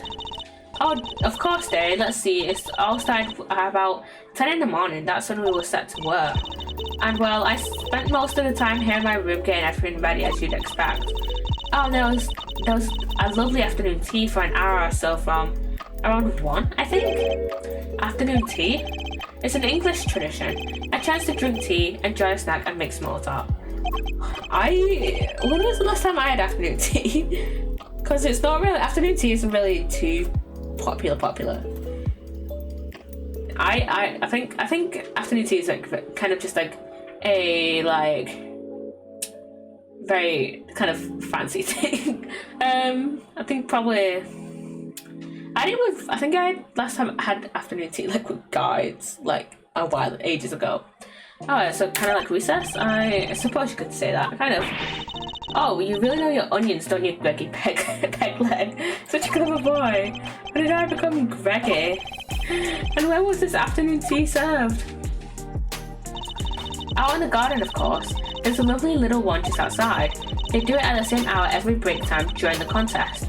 Lay on a nice little spread, you know. But today only me, Samson, Silly Pants, and Moody Judy were there for it. Sammy had already finished his big creation, so he was there the whole time. But poor old Chili Winks and Gusty Pants had to miss out because they hadn't finished yet, bless them. You see, everybody except Mr. Frost and Mr. Gusto were present. That's right, dear. To tell you the truth, I hadn't finished yet either, but I wasn't about to miss out on tea and cake served by our two TV superstars. I went right back to work when I'd finished, though, 2'd off while the others went still narrowing away. And at any point during the contest, did you visit any of the other competitors' rooms? Well, no, dear, don't be silly. That's strange because your fingerprints were found in Mr. Tangaroa's room. He caught red-handed. Wait, so you admit that you were there? Oh my god, I just realized her hair. So, you know when you have like a piping bag and you're trying to make like the icing look all fancy and shit? That's I think her hair is supposed to resemble like icing in a way. Like when you put it on like a cake or something, or like, you know, like a cupcake, and you do the little swirl thing. If you know, you know. Wait, so you admit you were there? Oh, well, I can hardly deny it now, can I? But I didn't kill anybody, I swear. I suppose I'd better tell you what really happened. Just promise you'll believe me, won't you, dear? What really happened? What exactly were you doing in Mr. Tangaroa's room? Well, I suppose you'd call it research. Research? Some pupils are dab hand when it comes to the old sweet making. Everybody knows that. So you were cheating. So when I noticed there was no one in there, I just popped in for a quick bit of research. Might I say? What kind of research leaves fingerprints? Yeah, well, it stands to reason I'd leave fingerprints, doesn't it? After all, it's hardly research if you don't have a little nibble now, innit? What? You ate little pieces of them? So, the traces of tampering in Mr. Tangaroa's room, that was all you? I'm so sorry, sweeties. I didn't mean to make a mess. I had to take a little bite here and there, didn't I? I didn't want poor Sammy Pool getting upset, so so it was just the tiniest bits and pieces. And the stand holding up the ship. You took a bite out of that too, I suppose? Oh yes, dear, of course I did. Are you fucking serious? It was you. You brought the whole thing crashing down. I'm sorry, my lovely, truly I am. Hold on, is that why you left the afternoon tea early? You were hanging out for a second helping us sweets? Look, it's just, please believe me, I never killed anybody, I promise. Please. His actions were certainly suspicious, but that's all we can say for now. Temp of the room. Miss Scone, why is it the temperature of your room set to 68 degrees? Because I hate the cold, don't I, dearie? And besides, being chilly is no good for a girl. And when I keep my fresh-faced complexion, I've got to be careful about these things. We ladies have to stay young, don't you know? How old is she really, though? That's what I like to know. It's not polite to speculate on a person's age, Eddie. But most of your work is made of whipped cream. You know, whenever the little question mark, like, on our profile here, comes up, I'm thinking, she's probably the same age as however fuck Wendy Oldbag is, you know? And whipped cream needs to be kept at 50 degrees or so, it starts to deflate. Is that so, Derry? Well, silly me, I've only got a minute whoopsie. Wait, she really didn't know that? Huh. World-class confectioner, my foot. Not only did she break the rules by using fake candy, she's ignorant of basic facts about her supposed craft. Miss Scone grows more mysterious by the minute. Logic. We've got two logic things, confectionery research and magic lack of knowledge. They might be connected.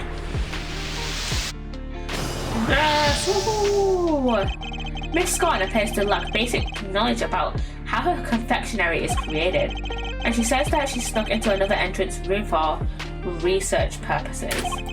How are the actions of a world-class confectioner competing for a major prize? Yeah, not how I'd picture a top pro acting. Does she maybe just lack a little confidence, or is she not actually a confectioner at all? Perhaps she had another agenda altogether. After all, we only have her word for it that she went into that room to do a little research. Wait, you mean maybe she went in there to commit a murder? There's no way of saying so for certain yet, but she is hiding something, that much I'm certain of. Investigation complete. That's enough investigating for now, don't you think? Yeah, we've certainly found plenty of interest. Something's been bothering me for a while now. Mr. Von Karma would have surely found the murder weapon when he searched this room. And yet he didn't arrest Miss Scone. He didn't even seem interested in questioning her. Huh. I think our first priority should be to find out what he's really up to. Murdering Gregory. That's what he's up to. Is that too bad? I have a few things I'd like to ask Mr. Von Karma. Me too. Him. And Scone. How could you, Betty Bumpkin? Stop staring at me like that. You're a very suspicious lady. You're breaking contest rules. Like, this gives off a similar vibe of, like, people submitting AI art into like art contests. But in her defense, at least she's putting at least a little bit more effort into this than like AI art, you know. But yeah, and also she has the murder weapon. Like, one of her lights is the murder weapon. Like, wouldn't she or Von Karma find that a little suspicious? Like, we all know Von Karma is not the greatest guy on earth, you know, but like, surely he didn't find the murder weapon on a salt lamp with blood on it when the official cause of death is blunt force trauma to be suspicious. Now, it appears Detective Bad is just as suspicious of Mr. Von Karma and Miss Scone as I am. Miss Scone, would you be so kind as to accompany us? Of course, dear. Where are we off to? To find Mr. Von Karma. And my little weather thing on my PC says that we're getting some snow on Tuesday, apparently. I don't believe that for a fucking second. Here he is. Mr. Von Karma, we'd like to speak with you if that's alright.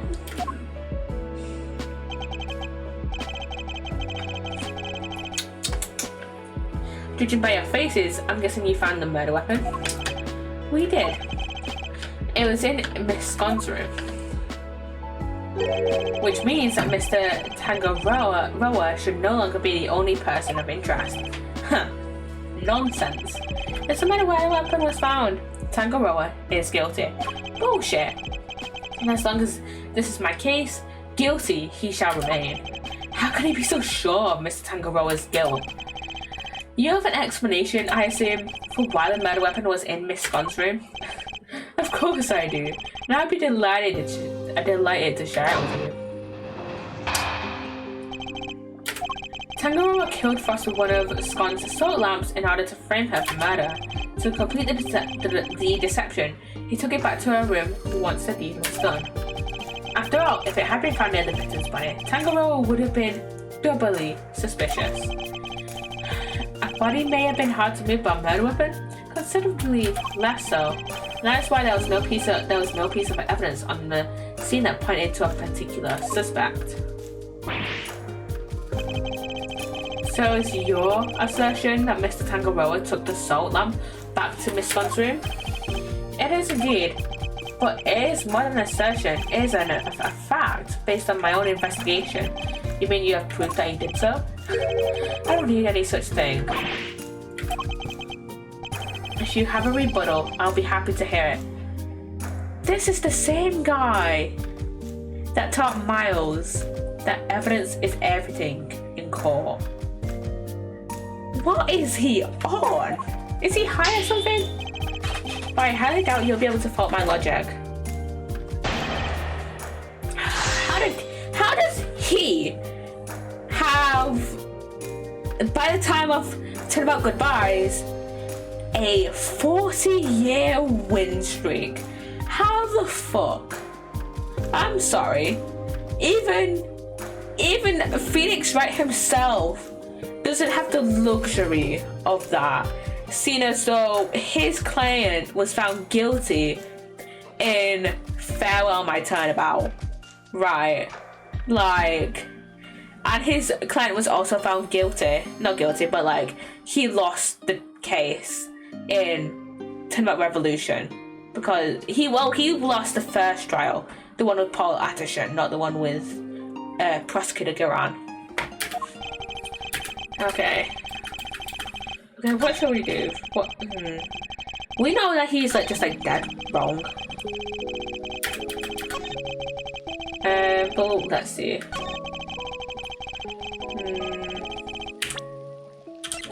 Let's see the crime scene. Oh wait, is that she on top of him? Is that the same that Scon had? Let's put that. It's true that the murder weapon and the bloodstained chocolate were removed from the scene of the crime. But something else remained that does point to one person in particular. Take another look at the photograph of the body, if you will. The cloth covering the victim's lower half. Oh wait! Is this the one that was supposed to be above the elf in Scon's room? Oh okay. Is that not one of the same luminous cloths we found in Miss Scon's room? What's that, dearie? One of my lovely cloths? At the scene of the crime, you say? Luminous cloth? Nonsense. I see no light to speak of. I guess he doesn't know how it works. It may look like ordinary fabric at first glance, but touch one of these light-emitting devices, and the difference soon becomes apparent. Look at his face, and I don't think he was expecting that. But the fact that the clock can be lit up is neither here nor there. We have to show why it's important. One of the rolls of cloth from Miss Scon's room went missing. And if you look closely at the blue cloth in the picture, what do you say is clearly made of the same material, Mr. Von Karma? The salt lamp and the luminous cloth both belong to Miss Scon, and seeing as the body was wrapped in said cloth, surely even you have to admit that's suspicious.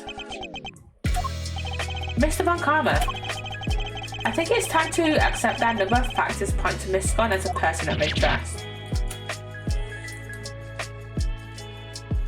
Did she just move that bowl up with her foot? Gregory Pegleg. Gregory Pegleg. How could you? You're accusing me of all people. I'm not accusing you of anything just yet, but I do think you're hiding something. Aye, that's not. Just to clarify, your assertion is that both the murder weapon and the cloth were in Miss Scon's room prior to the murder? Exactly. Is something funny? Only that you've walked so carelessly into my trap. Neither the cloth nor the murder weapon were in fact in her room. So sorry to have to break it to you. What does he mean? Tangaroa spotted them before the contest began, and knowing that the lamps and cloths contravened the rules, he subsequently confiscated them and took them to his own room for safekeeping. What? Then after the contest began, nobody saw hide nor hair of Frost, as he had secluded himself in his room, and the only person capable of entering his locked room was Tangaroa, possessing as he did the only key. As you now know, he was also in possession of the lamp used to commit the murder. So you see, I've had everything I need to get Tangaroa convicted all along. Well, how does it feel? Tell this to me before even setting foot in the courtroom. You're a piece of shit. This can't be happening. Oh wait, all our hard work was for nothing? Miss Scon, why didn't you tell us your stuff was confiscated by Mr. Tangaroa? But that doesn't change the fact that her stuff was back in her room when we were investigating, so what the fuck? I feel like I'm gonna prick my finger if I do that one more time, like that. I'm up there. Many kings said I respect the things and I not being the one under suspicion. Mr. Von Karma said that. He wasn't wrong now, was he? You two accused me yourselves just a second ago. Pathetic. Curse you, Von Karma. You led us to the murder weapon knowing we'd make certain assumptions as a result. One more thing, my pathetic friend. Fuck you. There are two and only two set of fingerprints on the murder weapon. Two. Yeah, those of Delicious Stone and Samson Tangaroa. No others were found. Which may also make her a suspect. Tangaroa used the lamp he had confiscated to murder Frost, and was foolish enough to hide it in Scott's room without first removing his prints. At this rate, no one will even need to testify. Why would he put it back in Scott's room, though, if he had confiscated it? My perfect evidence will do all the talking for me, as I secure his guilty verdict. But wait, what about the luminous cloth that was left behind in Mr. Tangaroa's room? What about it? He probably meant to return it after disposing of the body. I don't have enough to disprove any of what he's saying. No more pitiful objections. And get out of my sight and close the door behind you. Mr. E, I'm not about to just give up. I see you mean to waste more of my time. Bad, escort them off the premises now. This investigation is not over yet. Detective Bad. What is the meaning of this? Sorry, but I'm not in the habit of leaving cases half solved. There's still one last thing from the crime scene we haven't identified. He's right. We still have the evidence of somebody's activities to account for. We can discuss your lingering doubts at our leisure, Detective. Whoever they might be, they're no business of the defense's. Objection! I beg to differ. There's a piece of evidence that I'm still not satisfied about either, and I suspect it might be the same thing that's bothering Detective Bad. What? This is the yet unidentified something that was left in Mr. Tangaroa's room. I'm guessing he means their fingerprints. There are fingerprints on one of Mr. Tangaroa's creations. Supposing they belong to the murderer, it could certainly explain how their prints did end up on the murder weapon. Because they were covered in chocolate. How do you know so much about the crime scene? How do you know so little about the crime scene? Because I let them look around. Objection!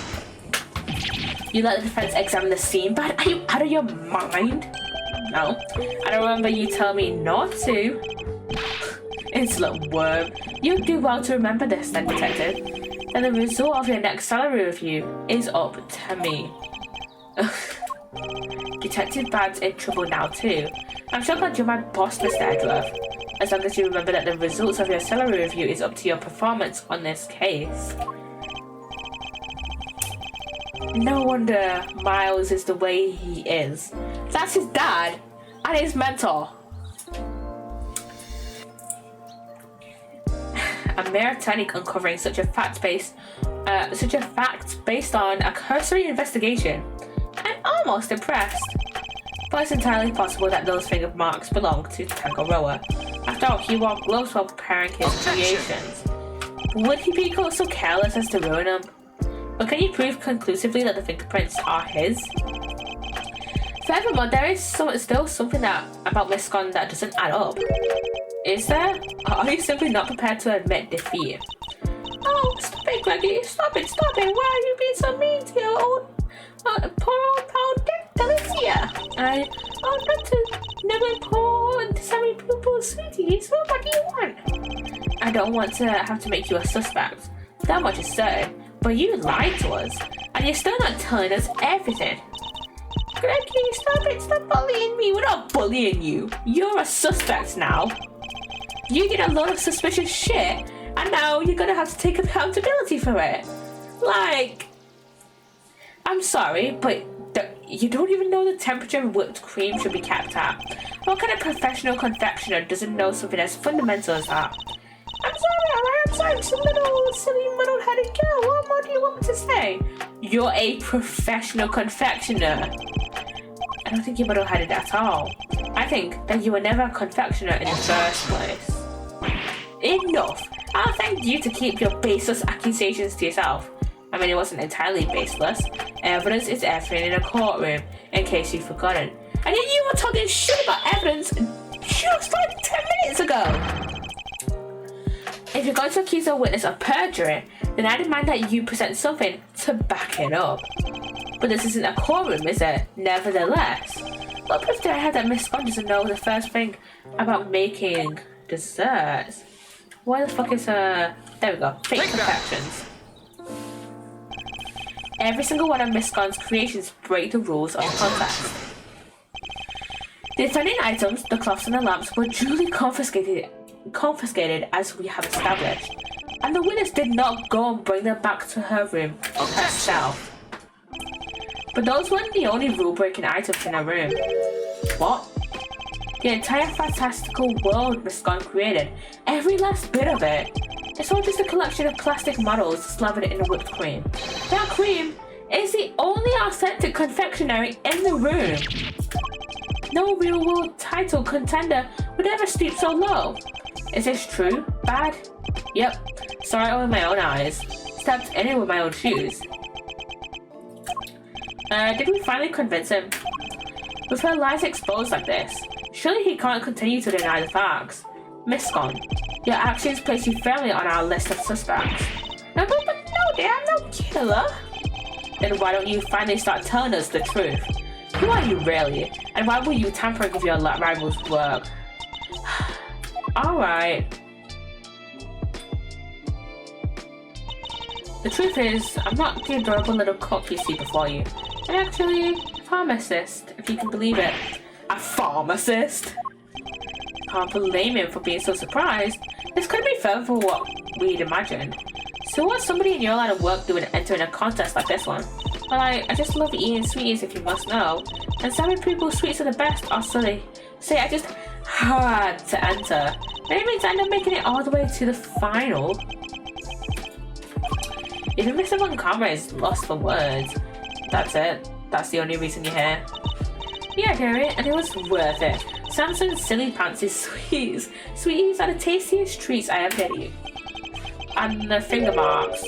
Were you the one wearing the gloves? Yeah, no, that was me there. I don't even wear gloves. Remember, Mrs. Scott's fingerprints were found elsewhere on Mr. Tangaroa's other creations. I'd say that points to her not having worn any gloves. Exactly, Lampkin. Gregory Pegleg's got the right end of the stick. I'm an innocent woman. Is your health filled with cream too? Sorry, Mankins. Her head may not be filled with cream, but she's certainly no matter of subterfuge. Miss Scott, were Mr. Tangaroa's works the only ones you sampled? No, dear. I couldn't help myself. When I finished my afternoon tea, I tiptoed over to Chili Blink's room for a little taste too. You were in the victim's room too? Yeah, dear. Nobody was in there, you see. Quite possibly because the occupant was already dead. But I could only stomach one little bite. I never tasted anything so salty in all my life. So I had myself one of the tasty star-shaped bits off to the side to cleanse my palate. You have quite a sweet tooth, don't you, Miss Scott? Indeed. What didn't you sample? That's everything, I promise. Lucky Pegles, mannequins, I'm so sorry. I didn't mean to make a mess of things. Added 5 minutes, by the way. As long as what you told us is the truth, that's all that matters in the end. Do not think for a second that this means I myself believe you. I'm going to investigate the victim's room now. We'll see how truthful you've really been after I'm through. Mr. Von Karma, please let us accompany you. I think it's only fair that we be allowed to investigate the veracity of our conclusions. Accompany me if you like. Don't think for a second you'll be paid to conduct your own investigation. We'd like to accompany you all the same.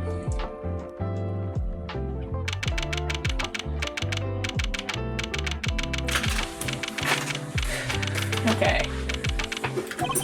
What in there? What is the meaning of this? Huh? When we got to Frost's room, we saw nada. It was all gone, the whole enchilada. Was this the work of the culprit? A dead body hidden in a chocolate chest, a murder weapon moved mysteriously to another room. This case was a real peach, and it was going to take some serious sleuthing to get to the bottom of it. I am so confused. I still suspect Scone. Of being the one to, be the actual killer, but we'll see. Okay, we're back with Miles and Eddie. And you can see here with his adult sprite, as I was talking about earlier, that is Gregory's hat. That's the same hat. That's not Eddie's original hat that he wears before. Oh, went down deep on that one. Sorry, Mouserino. Didn't mean to bend your ear for so long. I had no idea that was how it all came out. I read the files, but they didn't go into anywhere near that level of detail. I bet they'll paint things in a much rosier light for the prosecution too. Montcalm was the one in charge after all. What happened with the case after that?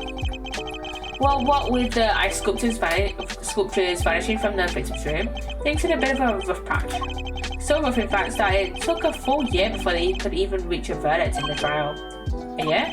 This was back before they brought in the whole initial trial thing. You didn't have to finish up in a double quick time like you do nowadays. I see. Did they ever find out how the victim's creations managed to just disappear? Well, they were strawberries or frozen desserts or whatever you want to call them. Ice, in other words. And if it's made of ice, it can melt, which is exactly what they concluded must have happened. But there's a chance that wasn't how things actually went down. What do you mean? So this place is a gallery these days, but back then it was Samson Tangaroa's place, yeah? Indeed, on the site of the IS-7 incident. Well, word is Frost's ice sculptures are suddenly back on display 18 years after that fateful day. The very sculptures the victim made? Who knows? Could be they're just modelled on the originals. But I figured it was worth coming down for a little look-see just in case. Seemed like the least I could do for poor old Gregory. Well, alrighty then. Let's go take a look at these icy marvels, shall we, kiddo? I believe they're on display in the Winter Wing, as it's very snazily known. Okay, off they go.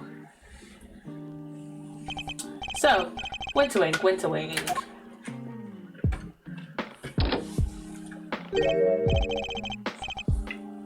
Huh? I don't believe it. It's locked. The gallery is open for biz, but the Wonder Wing's off limits. The what gives? Fender? Perhaps you should look more closely at the pamphlet we were given. The Winter Wing is over there.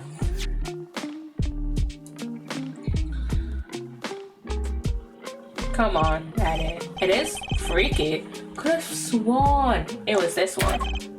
Anywho, shall we time to dive on in and see what we should have seen 18 years ago?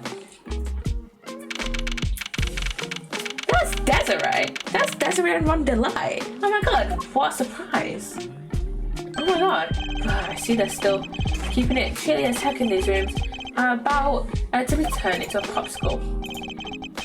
It is the Winter Wing, you know, but you're right, it's like a freezer in here. It could be a trick of the light, but it feels like the whole room is made of ice. The temperature controls will be somewhat at the back if memory serves. Yeah, they're over there. Hey Master, can you go peep the degree count? I'm thinking a complaint to the management it's in order. There's such a thing as too cool, yeah? Alright, if you insist. Take your time, mosey around, and taking the sights while you're at it. And it's starting to see it, by the way. I've got a camera I need to prep for action. Feel like your pop might appreciate a picture of all this. I'll put it on his grave so he can have a gander. Of course. No. But first, look at these two. It's so silly. I'm going to talk to these two first. See what they're yapping about. So how about this? I scream out, oh no, this must be the work of that villain, Damask. Yeah, God, that's me, the legendary Master Mask. Yeah, no. Say that and you'll be in the cuffs before you can blink, Ronnie. You've got to take this more seriously. Otherwise, how are we going to get this market to sell? What exactly are these two plotting? They're just being silly. And talk about Master Mask. Oh, I love them. I love them. Okay, let's look at the temp controls. Huh. Fender, I can't seem to find the temperature controls you mentioned. Oh yeah, it's a little tricky if you don't know where it's at. Yeah, I'll have it open for you in a jiffy and the ad is in progress for a couple of minutes. I need a little stretch. Oh my god. Do I get to put my shirts on my hands? No. Yeah, I like about this game how kind of the inclusion of like past characters doesn't seem it's just for like nostalgia bait. Like obviously it's still kind of like obviously they put them in just for like a bit of nostalgia, but it feels like they're actually interacting with the world, without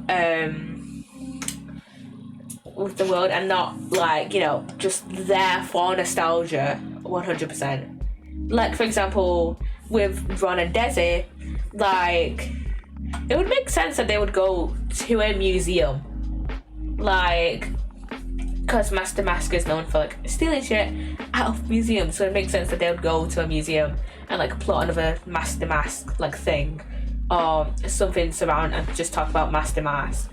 And like Maggie in like the very first case of investigations, it makes sense that you know, she would find herself somehow involved in another murder case, because she is just, it was very much established in, what was the first case she was in? Lost Turnabout. It was very much established in the Lost Turnabout, hey, this is like basically the unluckiest woman alive. So it makes sense that she would be in another murder case. But also it makes sense that she would be in like another tutorial case, because like we don't want to like we need like, I feel like, because like words, let me rephrase that. It would make sense that like, it makes sense that she would be like our first like client, or like our first, or like the first like wrongly accused, because it serves as a way to kind of transition from the Phoenix Wright trilogy to Edgeworth Investigations, because this is a spin-off, so it makes sense that they use a pre-existing character that, like, you know, a pre-existing character that has, you know, been in 2 other cases, and that, you know, fans are like well familiar with. It makes sense that they would be there. And like, for example, Salmonella, he's a director, he's probably just in Turnabout Airlines. It makes sense that he would be in an airport, because he might be flying out to another shoot, you know. So yeah, it makes sense that he would be around there. So yeah. And welcome back from the ad, and thank you, Blood, for the lurk. Here, I'll have it open for you in a jiffy. Huh? Damn thing's locked. Well, makes sense, I guess. Wouldn't want visitors cranking up the thermostat and melting the ice. Yeah. You know, that would make sense. According to the pamphlet, the winter wing is kept at a constant 27 degrees. Ooh, that's cooler than snowman's cold bits. I'm gonna freeze to death in here. Guess there's only one thing for it. Somebody's getting a snuggle. Huh? Hey, what's with the icy stare? You want me to freeze to death? No. Yeah, just chill out, Fender. Just chill the fuck out. There's a child here. It's just a random child here. I buy one a backpack. What's he doing at an art gallery on his own? She wanted to run a gallery so bad she just quit the industry? I don't get it. I just don't get it. Does this boy know the owner of the gallery, perhaps? Maybe. There are 2 large ice statues on display here. Guess these are remakes of Frost's work from 18 years back. Real eye-catching stuff. Ice sculpture's a heck of an art form, huh? It is. These are the works my father never got to see.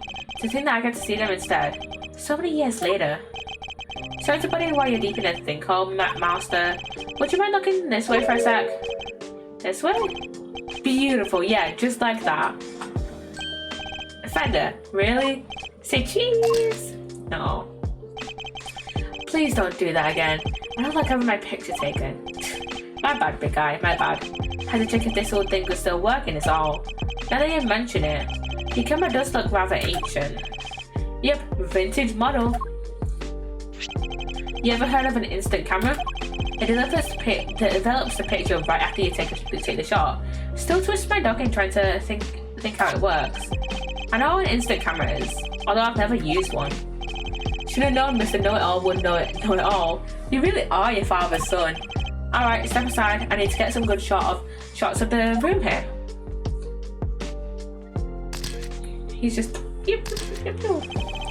Molly's joking. He looks very serious about the pictures he's taking. He must have his own theories about the IS-7 incident. Ooh, I should have been a pepper. Right, so these are golden. And they develop right away. Want to see? Well, since you've already shoved one in my face, our brainiac question. What do these two sculptures represent? They appear to represent Taurus and Gemini, two constellations best observed during wintertime. Bingo, he shoots, he scores. Well, you're a regular encyclopedia master. Guess that's why this is the winter wing, right? Because they have the winter star stuff on display here. Anyway, seeing as I'm the nicest old rogue on the block, that's one's yours for keepsies. Thanks. So the victim made these same zodiac statues out of flavoured ice for the contests 18 years ago. Sure did. Lovingly crafted life-size desserts. I only ever saw the old ones in photos though, but these are the spit of the originals. So this is what you wanted to show me? Yup, I think Gregory would have wanted you to see them too. And I may not have had it in me to come here on my own. Sorry to drag you along. Not at all. I'm happy to be able to see where my father's final case unfolded. Good to hear you say so, Palio. What say we grab another quick snap to commemorate this heartwarming occasion? Absolutely not. Okay, let's have a look at this one. There's a huge block of ice on display here. It must be incredibly heavy, though maybe not. What with it being hollow on the inside. There's a constellation engraved into the surface, along with some explanatory text. The Pleiades, known to some as Subaru, they form part of the larger constellation of Taurus. Why cram so many stars into one tiny part of a single constellation? I guess people in ancient times weren't hugely careful about such things. Alrighty, I got the shots I wanted. Shall we scoot on over to another wing and see what's cooking? Might as well do the full tour while we're here. I suppose so. What was that? It comes from the fountain room. Come on, let's go see what's up. Larry, what the fuck? What the fuck has he got into this time? Oh my god.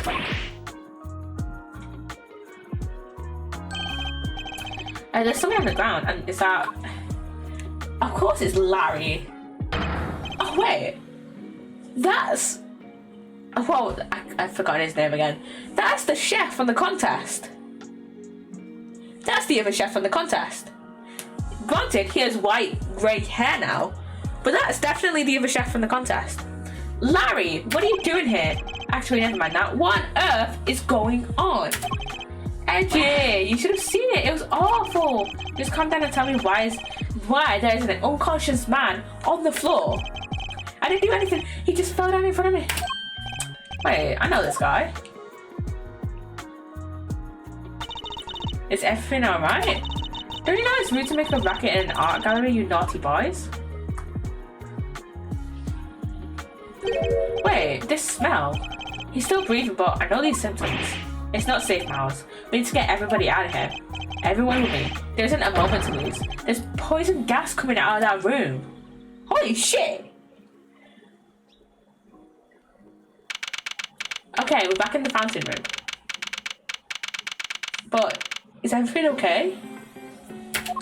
Huh? Okay, there's Eddie and Larry. They walk so similarly.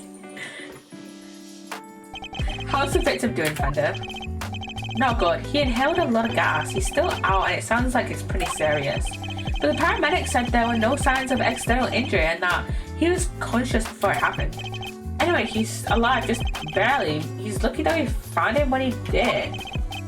But, like, he's not out of the woods yet. They put him in the medical room with a specialist.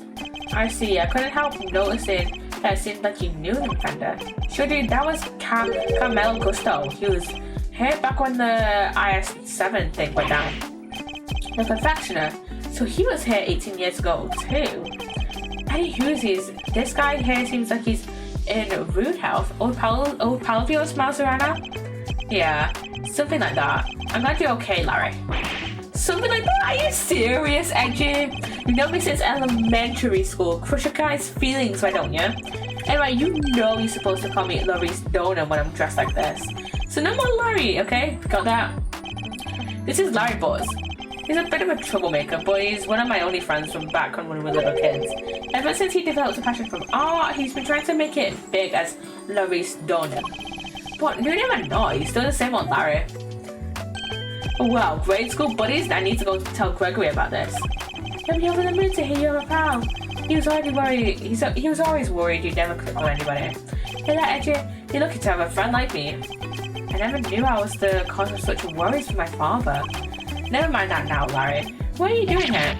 Laurice, Edgy. How many times do I have to tell you it's Laurice?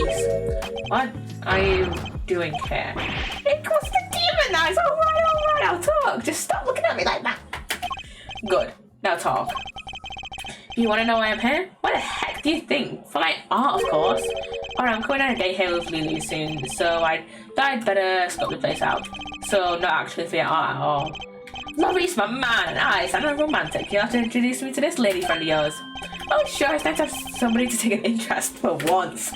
Larry, please. If he knew how much of a womanizer you were, then he wouldn't actually give a shit.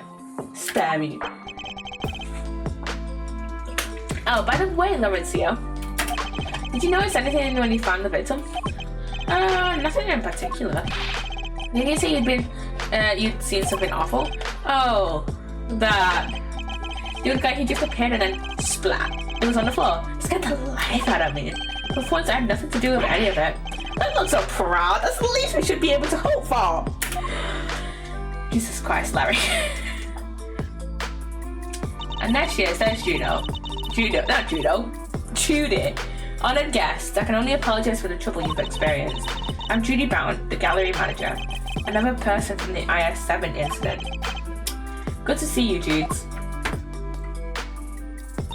Miss Defender, it's always a pleasure. She was at the reception desk when we arrived, so she's the one in charge here. I can't believe you had to go through something so awful. And on our first day in business. Hey, quit that. It's not your fault. Oh wait, I guess I better introduce you guys. Judy, meet Miles Edgeworth, son of the late great Gregory. Really? You're Mr. Edgeworth's son? Well.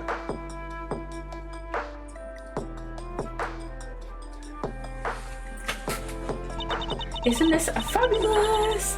That great man's son here with us. 18 long years have passed. But now look, here he is. Oh, he's here at last. It's very lovely to meet you, Mr. Fine Attorney number 2. Judy, that was the bomb. I see you're in good voice as ever. Miles Edgeworth, prosecutor. It's a pleasure to meet you. Oh, you're a prosecutor? I'm so sorry. Forgive me for jumping to conclusions. She's very polite, but it's something strange about her. Hey, Judy, can I get an autograph? Because when I appear. Oh, if you're sure you'd even want such a thing. Why do you want it, Larry? Rude. You know who she is, right? Come on, Mouse. They don't keep up with showbiz news and nothing. Guess that's no big surprise. What's going on? Why are they looking at me like that? Judy's here a living legend. It's not just TV. Movies, musicals, chart-topping hits, you name it. Oh, don't be silly. I'm just a humble art gallery owner now. I finally quit the biz for good. I finished shooting my last movie just the other day, in fact. Some of my co-stars were even kind enough to say that they would come visit once we opened. Anyway, here you are, and good luck with your artistic endeavours. Thank you so much, Judy. I'll treasure it till my dying day. You and me are peas in a pod, Laurice. Peas in a gosh dang pod. How lovely for you both. Larry, could you go practice your drawing somewhere and something? You didn't come all the way to an art gallery after all. It'd be a shame to waste that opportunity. A real artist drawing art exhibitions? What an honour.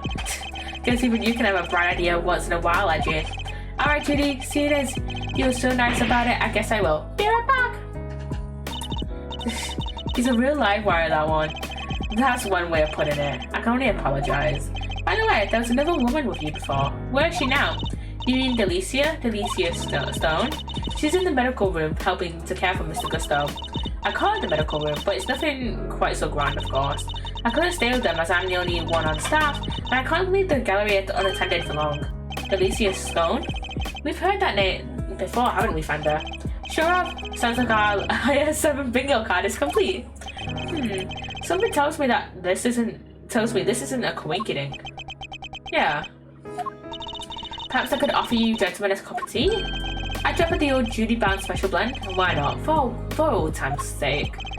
That would be lovely. Thank you.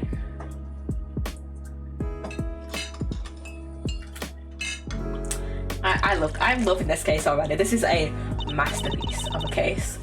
Now, if you both excuse me, I better go and explain things to the other visitors. You go, do you think, Judes? Thanks again.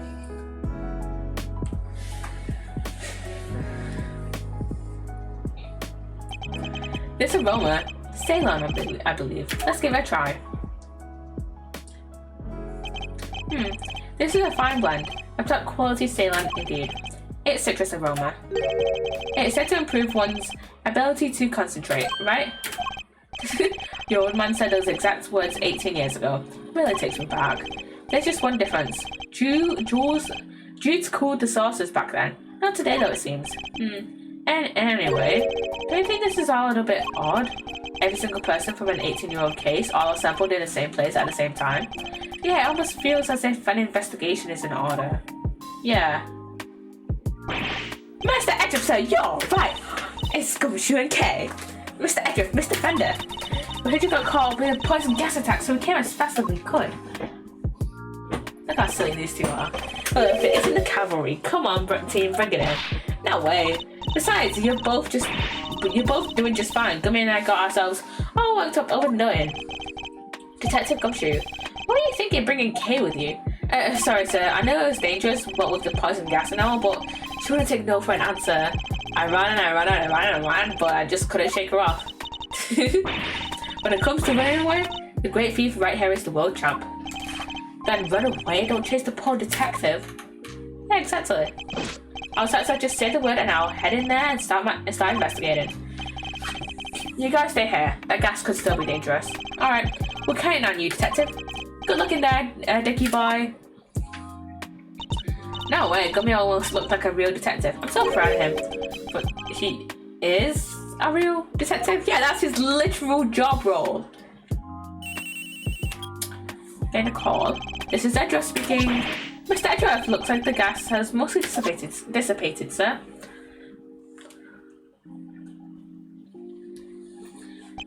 Very good, detective. Now calm down and tell me what you see. Wait, why is the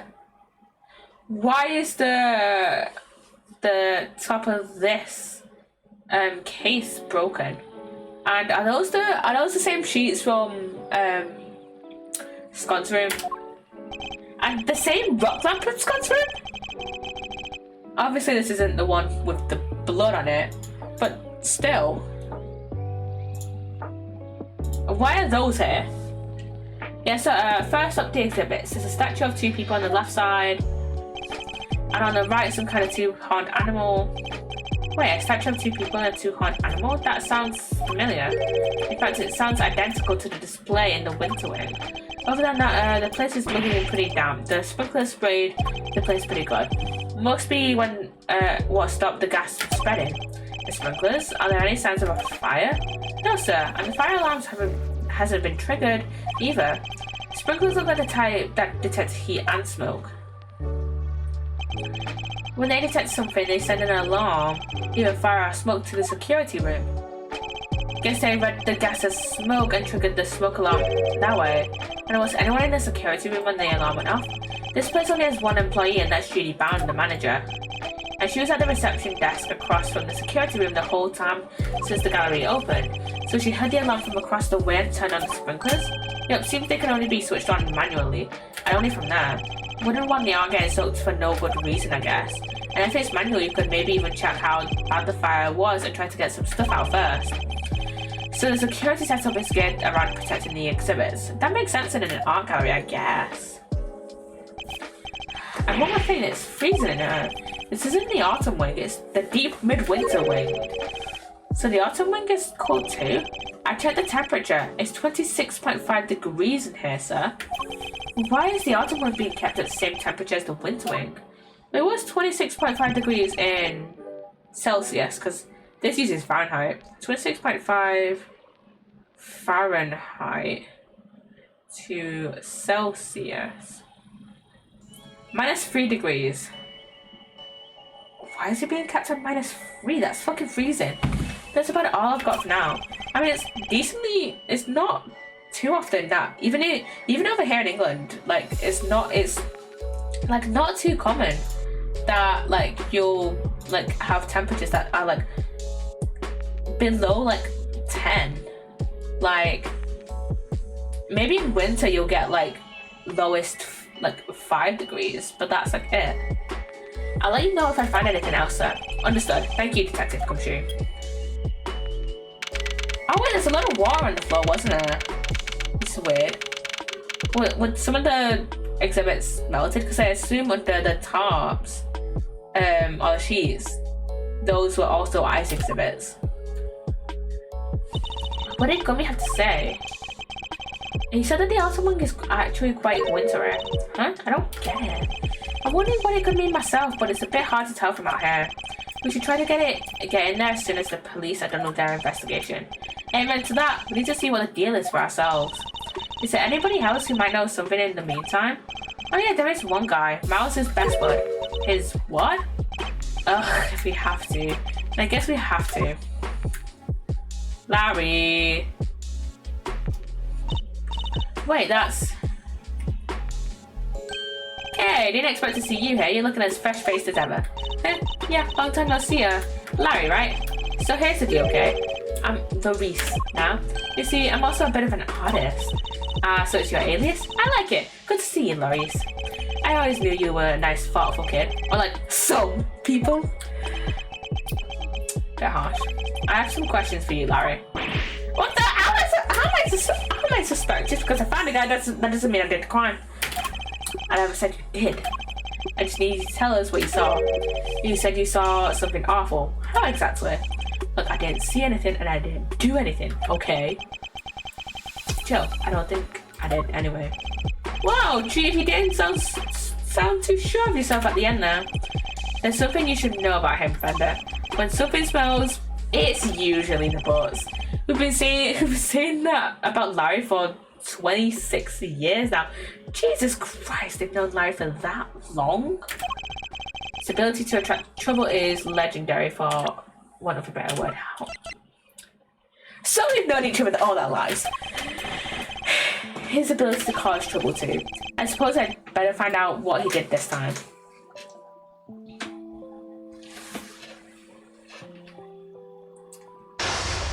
Ooh, test time! Woohoo!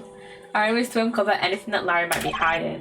However, I didn't see anything and I didn't do anything, and you can't prove otherwise.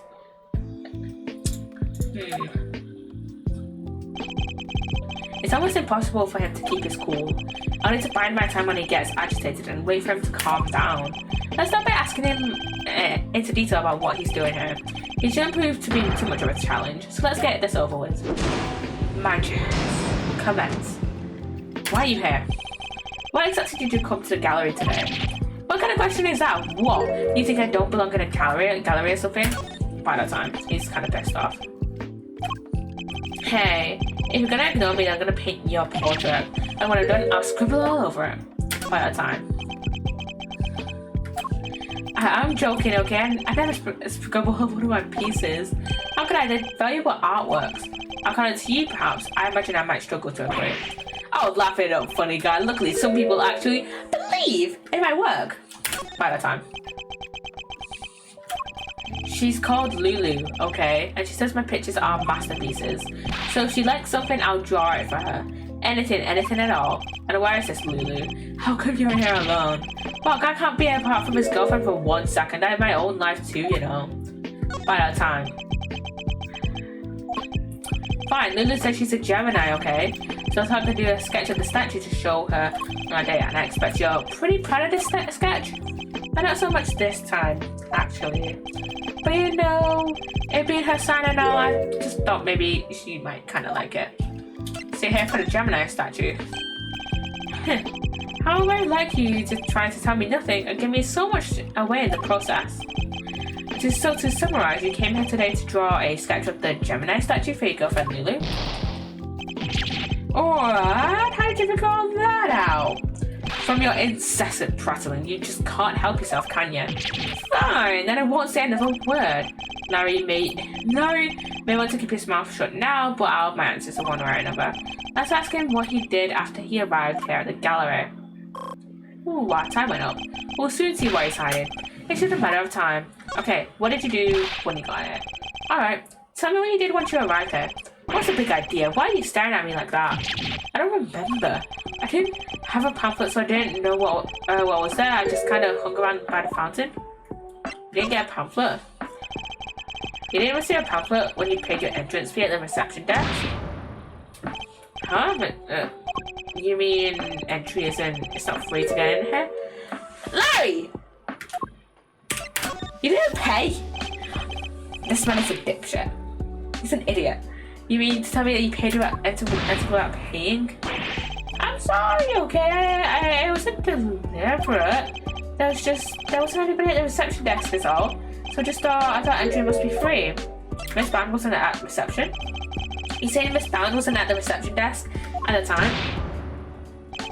Yeah, but it looks like there was maybe somebody in the little room opposite.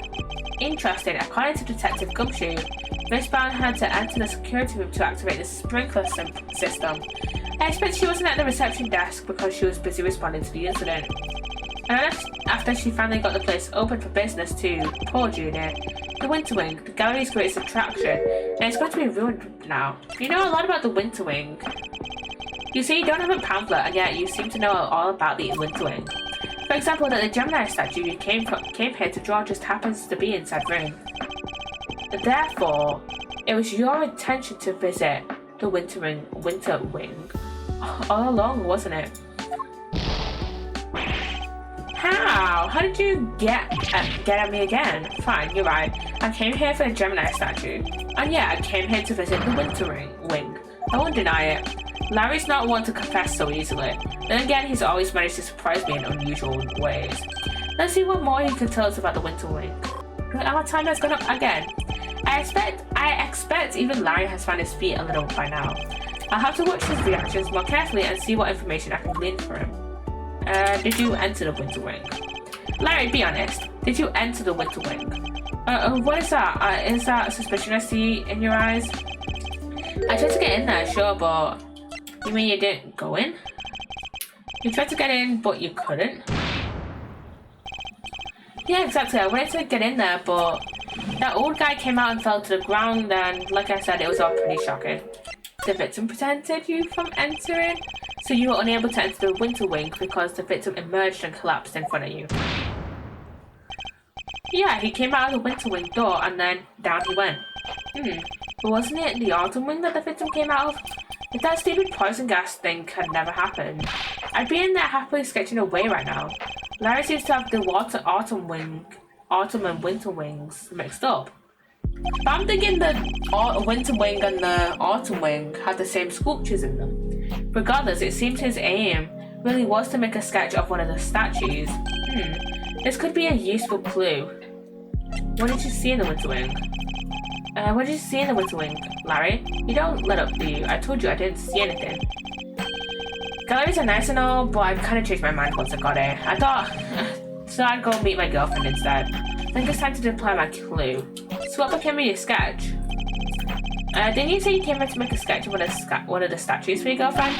You gave up on that a little easily, didn't you? Surely you saw something, even if you were distracted by the victim's collapse. I did not see something. That doesn't prove that I did see something totally terrifying either, does it? So you saw something totally terrifying, did you? Really, Larry? You could at least try to make this a little harder for me.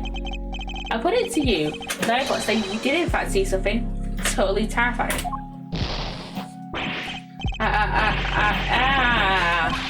How would you do it, Edgy? Are you some kind of mind reader? Fine, I guess there's no point in trying to keep it a secret any longer. I'm not sure there's much point in you trying to keep any secrets, given your track record. It wasn't exactly the most edifying use of my time, but that's checkmate. Woohoo! My chest, checkmate. I couldn't help staring at that Gemini statue. My eyes were drawn to it. You keep talking about a Gemini statue, but there's no way you saw what you think you saw. It's simply not possible. What do you mean? You think I saw a ghost statue or something? Larry's still laboring upon the misconception that he was looking at the winter wing. This piece of evidence shows us that what Larry was really looking at. The gallery pamphlet. Take that! Take a look at this pamphlet.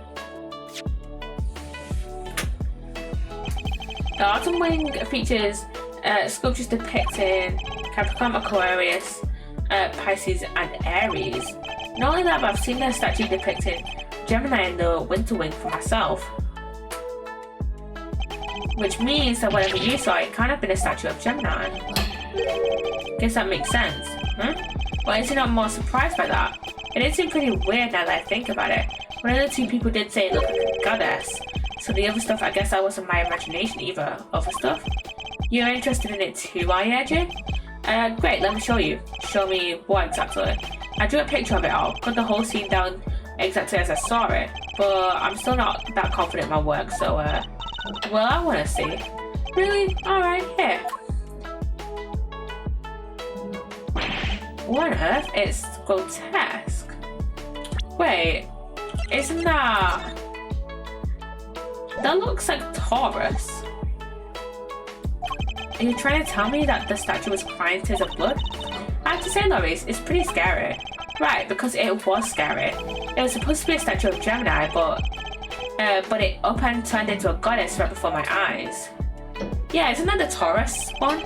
It threw me out so bad I screamed out loud, so it wasn't reacting to the victim collapsing in front of him after all. Wait, when you say it turned into a goddess, what do you mean exactly? What do you mean what I mean? The bottom half was suddenly a fish, that's what I mean. A goddess with a fishy bottom half? Sounds like a Pisces to me.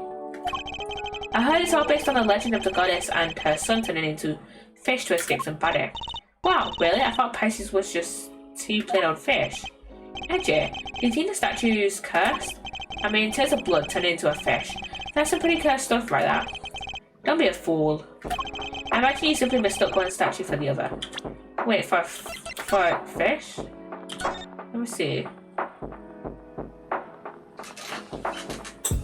Oh no, he was attempting to look at the Gemini one. Wait. That's Taurus. Wait, no, that one's Taurus. That one's Gemini. I'm confused now. Let's look at what's Pisces. Yeah, Pisces is the two fish. And then there's Gemini. Okay. Depicting the Pisces statue. Oh, look at you, tucking it carefully into your organizer. I simply thought I might have a use for it later. Maybe in the bathroom. You're the worst, actually, the worst. Kind of freaky deaky though, a statue with a bottom half that changes shape. I'm pretty keen to find out what went down in the autumn wind, aren't you? Well, I did say there was water on the floor earlier. So maybe it just melted. I suppose I am, yes. Could there be some kind of trick to the Pisces statue, perhaps? Who's calling? Yes? I'm just speaking. I'm just about done in here, sir. There's no danger from the gas anymore. You can come in now. Thanks. Good work, detective. It seems it's finally safe to enter the autumn wing. The good detective sure has impeccable timing. Come on, let's go take a look. I want to see this Pisces statue. You got in okay? Then maybe I should come along too. Did you really think I was going to leave you out here on your own? I know better than that. Alright everyone, to the autumn wing. Here we are at last. And it really does look like look like the autumn winter wing. Glad you could make it. Hey there. You're, Harry, was it? Good to see you, Harry. No, for the last time, the name is Loris Donham. Detective, your report, if you don't mind. Yes, sir. Okay, so first off, I found a blowtorch. The nozzle was still warm when I found it, so I guess it was used pretty recently. Was somebody using it to heat something? Okay. Was the stepladder already like that when you entered? Yeah, I guess it was used by whoever let out the gas. The gas was inside the case until somebody opened the lid. Is that so? Weird. The Pisces statue. It's melted. Huh, you sure? You're sure up on your constellations, sir. You know what the one in the other case is too? This is the autumn one, so I imagine it should be Capricorn. Wait, is it Capricorn? Let's look at this now. Capricorn. How many has horns? I guess so? I am not that familiar with star signs. The only familiarity I have with star signs is that I know I'm a Pisces. Guess there's no fooling you, sir. I thought it was supposed to be Taurus. Yeah, that weird cloth that draped around it kind of tripped me up. Isn't that a piece of luminous cloth from way back when? What's that doing here? Now we have evidence from the IS-7 incident too? Oh, that's what tripped me up, the cloth. I thought it was melting. Taking a look around, and I just thought it was like the same statue. It seems there is a piece of luminous cloth on each of the other cases too. Yeah, and that just makes me want to see what's hiding underneath real bad. Sure, let me whip them all right off for you.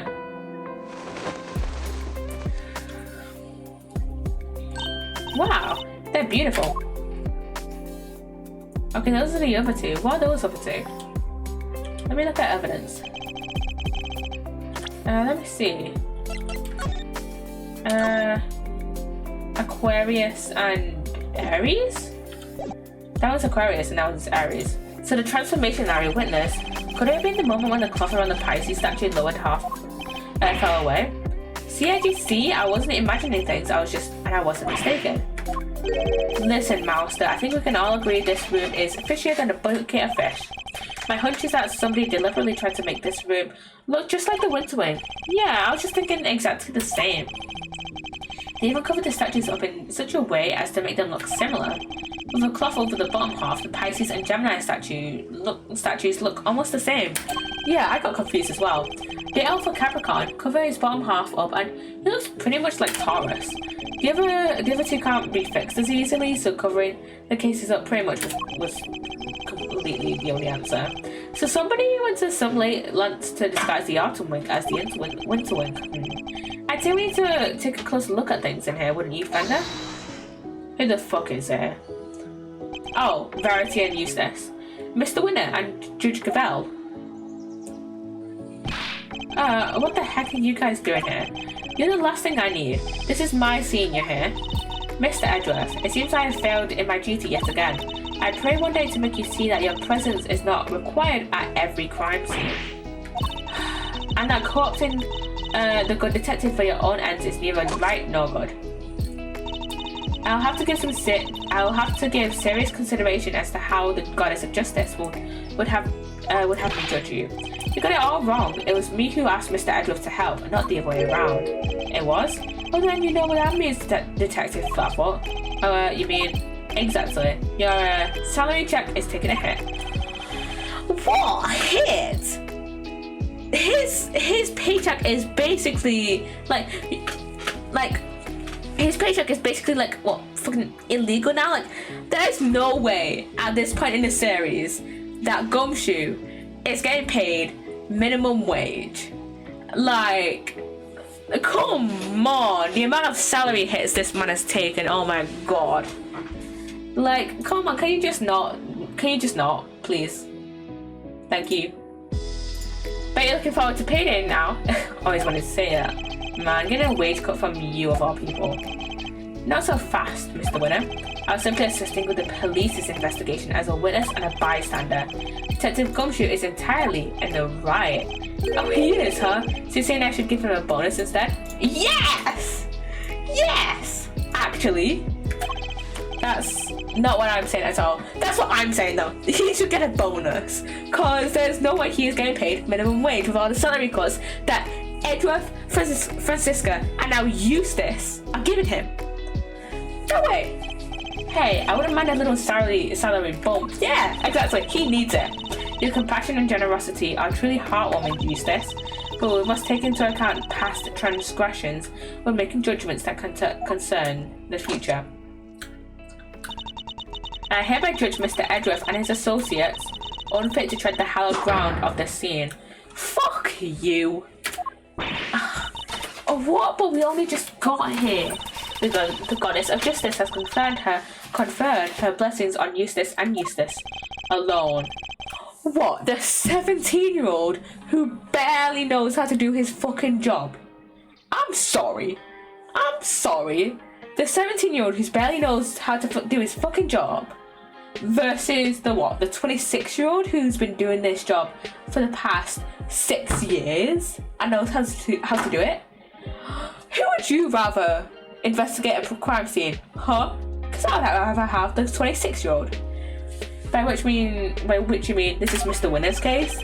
That's exactly what she means. It's time for the warm-up act to get off the stage. And plus, he's still in his school uniform. What the fuck? I would want a prosecutor who's still in their school fucking uniform to be investigating a case. After all, I solved this one already. I have a suspect lined up and everything. What did you say? A suspect? Already? Who? Who else but your artist friend over there? Fuck's sake! Huh? Me? What's going on, Edgy? Your guess is as good as mine. I can't even begin to imagine how the boy's mind works. Unsurprising that you lack the attitude to understand the winning mindset. Lack of attitude? Something tells me he doesn't know the real winning turn of phrase. Well put, Eustace. Mr. Edgeworth does indeed lack a certain aptitude. Well, yeah, exactly. Where's your aptitude, smart guy? You don't know the meaning of half the words you are saying, Eustace. I can't with this guy. I just can't. Wow, he's totally shameless. Underestimate my information gathering skills at your own peril. I think I'm estimating quite correctly, actually. You don't know half the shit you're saying. Did he ditch all of his classes back at a feminist legal academy or something? Before we came here, we dropped by the medical room to ask the doctor there a few questions. And then he told me where the poison gas came from. And where might that have been? It's this chemical you find everywhere. I can't think of the name just now though. Wait there a second, let me just call him real quick. Alright, so I can answer your question while Eustace is on the telephone. Why let him make the call if you know the answer? The gas was created by mixing two specific chemicals. Ubiquium and asphyxium. Wow. Really creative names there. What kind of chemicals are they? Ubiquium is a red liquid used in all manner of everyday products. Paint and dishwashing liquids among various others. On its own, it is entirely benign. So it's something anyone could get their hands on? Precisely, but the same cannot be said for asphyxium. That does sound nasty. What is it used for?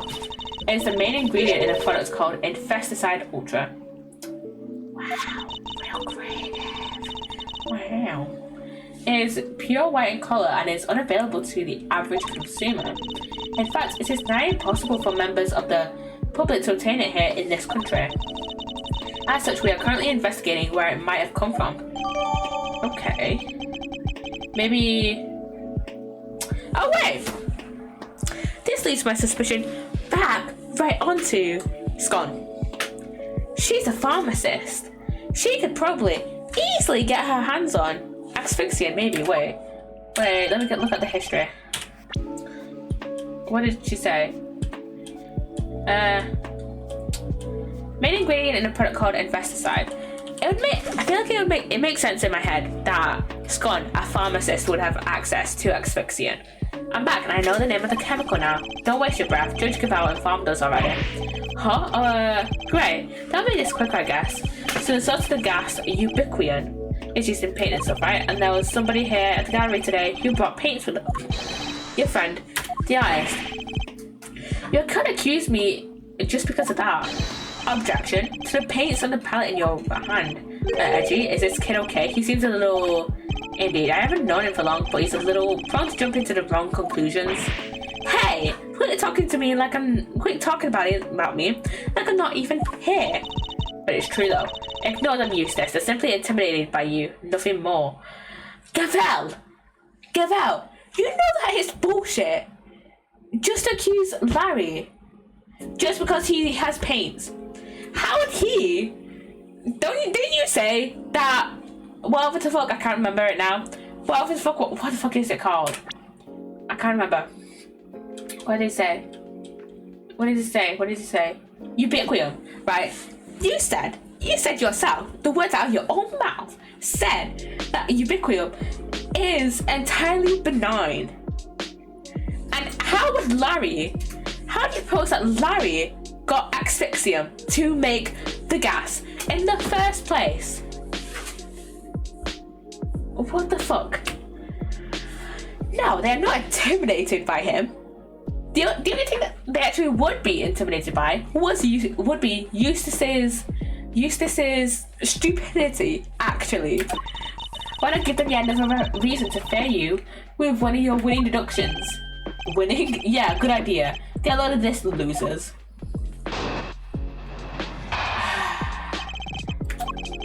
Our friendly Eyes Tail won the race to find the victim and was the first on the scene, correct? Yeah. And the gas the victim was poisoned with is made with Ubiquium, which, as we know, is found in paint. And asphyxium, did you forget about asphyxium? He was carrying paint on his person, and he was one winning stride away from the victim, which surely makes him the winner on our list of suspects. Oh, fuck's sake. Right, Gavel, you think so too, right? It is a possibility that certainly can't be discounted. But where would he get asphyxium from? Well, would the artist like to share his version of events? Did you leave red paint at the scene of the crime?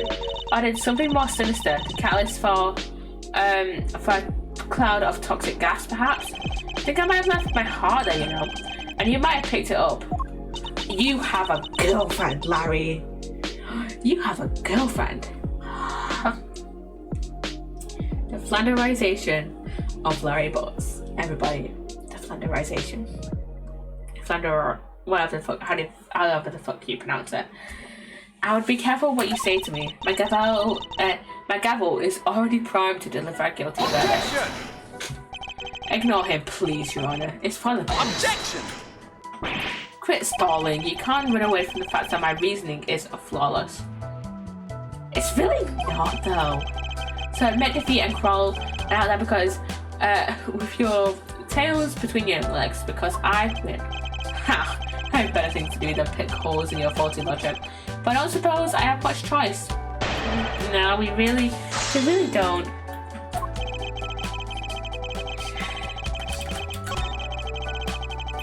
We know what we're presented, right? Poison gas ingredients.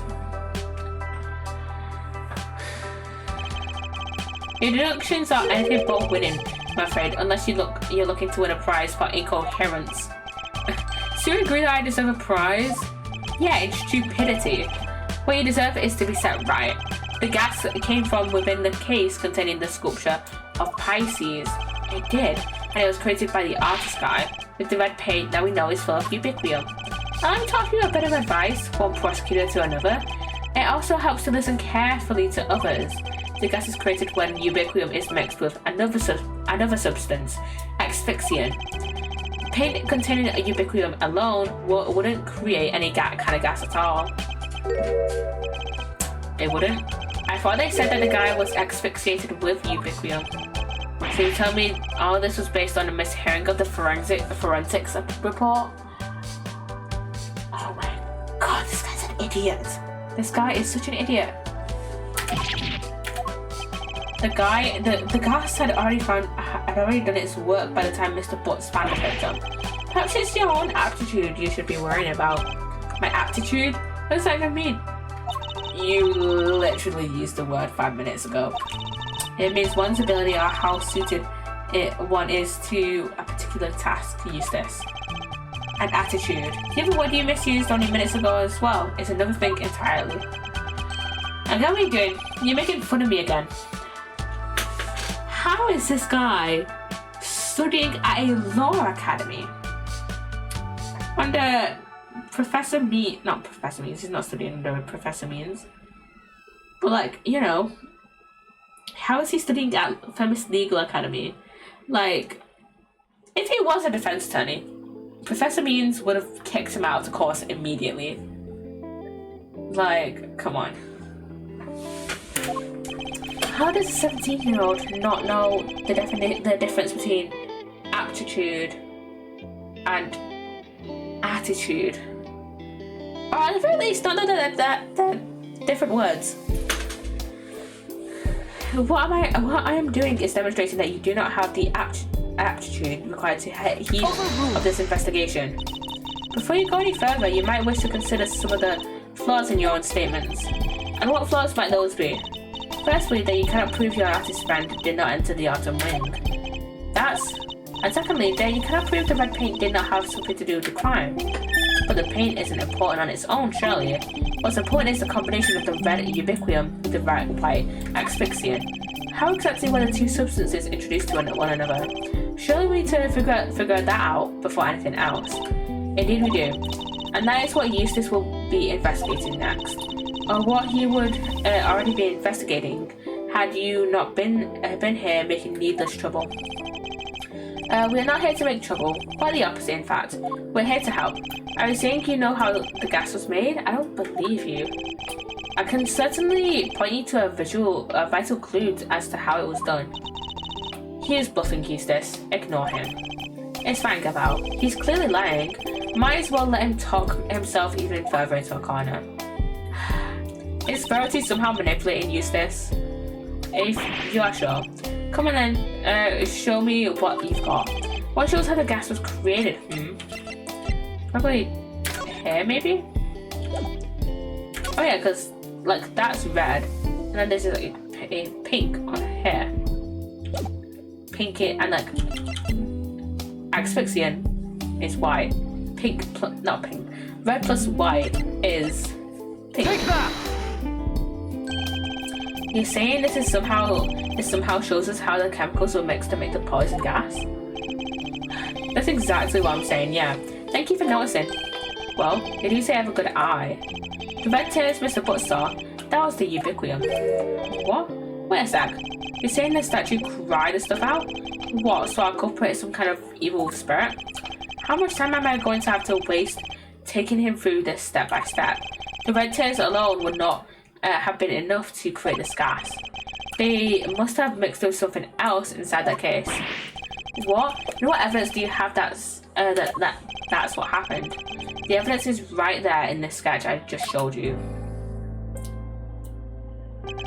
I need to point out the part that shows the two liquids have mixed together. Right here. Take that! Observe the pool of pink liquid beneath the Pisces statue's glass case. This clearly shows that the two chemicals mixed. Wait, I don't get it. How does that prove that some ubiquium mixed with some asphyxiant? We have an artist with us. Why don't we ask him? Larry, you claim to be something of a painter. I imagine you have some experience mixing colours.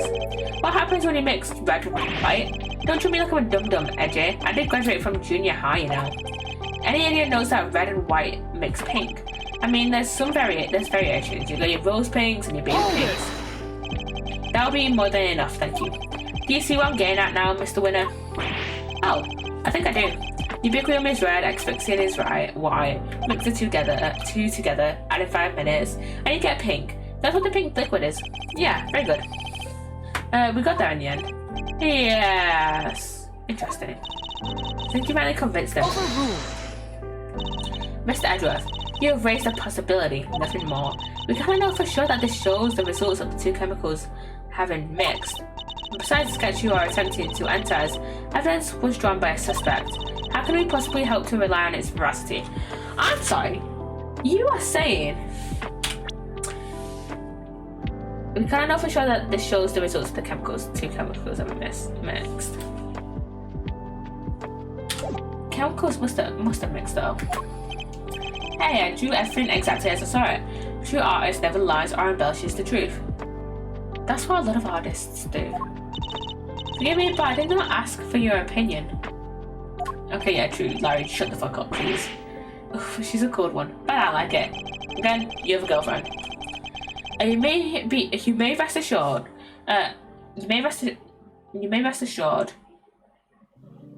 You may be rest assured. That's supposed to say, Your Honor, that I mean to prove my theory to all of our satisfaction.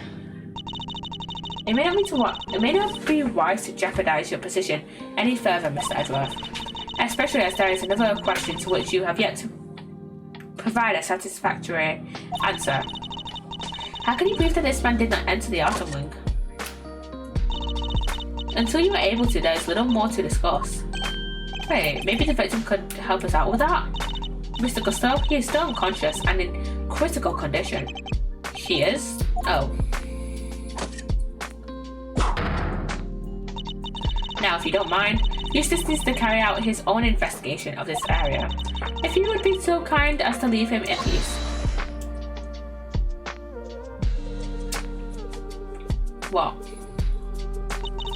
For the presiding judge's sake, I pray to the goddess that you need not ever be summoned to testify. Now then, is there something you wish to say, Mr. Artist? If you could hold that pose for one moment, Miss Ice Queen. I am Justice Verity Gavel, and I would be grateful if you would dispense with the childish epithets. Oh, finally she tells me her name. Nice to meet you, Verity. Name's Laurie Stoneham, but you can call me Louise. If you could stop wasting the court's time, Mr. Stoneham. Oh yeah, sorry, it's just, there's something I forgot to mention. The door was locked. I tried to open it and then the old guy came tumbling out. It disappeared that the door can be unlocked from the inside. However, that does not necessarily mean that it was locked at the time you claim. Without proof, your statement carries little weight, I am afraid. Well, as it happens, I can back our pilot here up on that. What? Yep, we tried to come in here too, but it's just like the guy said, it was locked up tight. Ain't that so, Miles Arena? It is. I distinctly remember how it went. So, Winter Wing. Huh? I don't believe it. It's locked. The gallery is open for biz, but the Wonder Wings off limits. What gives? Prior to the incident with the gas, it was not possible to enter this room from the outside. And why is to say that your suspicious friend was not in here with the victim the entire time? The fact that he didn't suffer the ill effects of the gas. Searching for a gas mask if you like. I doubt you'll ever find one. I see. Then I suppose we'll have to take you at your collective word. That was a little too easy. Yeah. Well, Judge Cavell, do you accept that Mr. Butts is no longer a viable suspect? And that once again Mr. Winner's deductions have fallen short of the mark? What are you talking about? I just need some more information. That's all. You can't blame a guy for being a little hasty with his deductions. You know, it's not cool for a prosecutor to be saying stuff like that, right? Yeah, very well. Then perhaps we should call our next suspect. Mr. Donner, you may step down from the stand. Huh? Go, you mean? But I was enjoying our time together, Verity. Let me stick around, please. Overruled. Show no mercy. Squish my heart into a goopy mush. I love it. You have a girlfriend. Again, the flanderization, or however the fuck you say it, of Larry Butts. Who exactly is this next suspect? The pharmacist, Delicious Scone. Your eyes friend may have struggled to lay his hands on a bottle of infesticide, the Ultra, but someone in her line of work would surely have a better idea of where such a thing might be acquired. I stand and see, by the way. The court hereby calls for a 10-minute recess. Eustace will go and fetch the suspect. Your winning smile will bring her running. I am sure. You know what? That's a suspect I can happily more than agree with. I'm winning, of course, Cavell. Let's go get her at once. Hey, Detective Flatfoot, you carry on investigating when I'm gone, okay? Sure. Is it possible? Could Judge Cavell have suspected Miss Scone from the start? I know you mentioned it. She wasn't helping Mr. Winner like she usually does her. But exactly your angle here, Judge Cavell. Suspicious. Very suspicious. To be continued. And we're going to continue this next week. Yeah, I'm going to continue this case next week. And I'm going to let the ad play out when it does. I'm going to save and share. Yeah, there's the ad. But yeah, we got a decent part. We got a decent amount of the case. We got a decent amount of the case. We've got like 3 parts of it. We can do the next. We can hopefully get maybe the next like few parts get done like over Friday and Sunday, hopefully. Let me have a look. Yeah, they don't look too long. So yeah, I can probably get them done over Friday and Sunday next week, hopefully. So yeah. So yeah.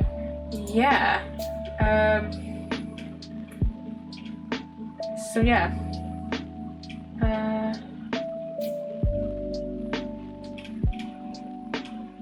Let me have a look.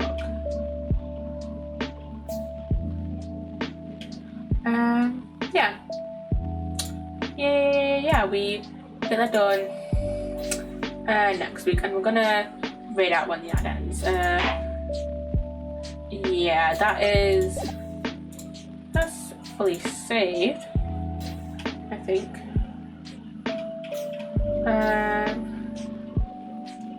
Yeah, I think that is fully saved. Yeah, I'm gonna look for somebody to raid.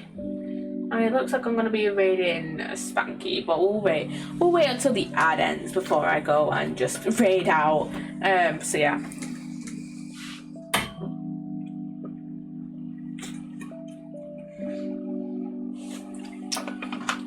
But yeah, I really enjoyed that case. That is such an amazing case, and I've only done like the first 3 parts.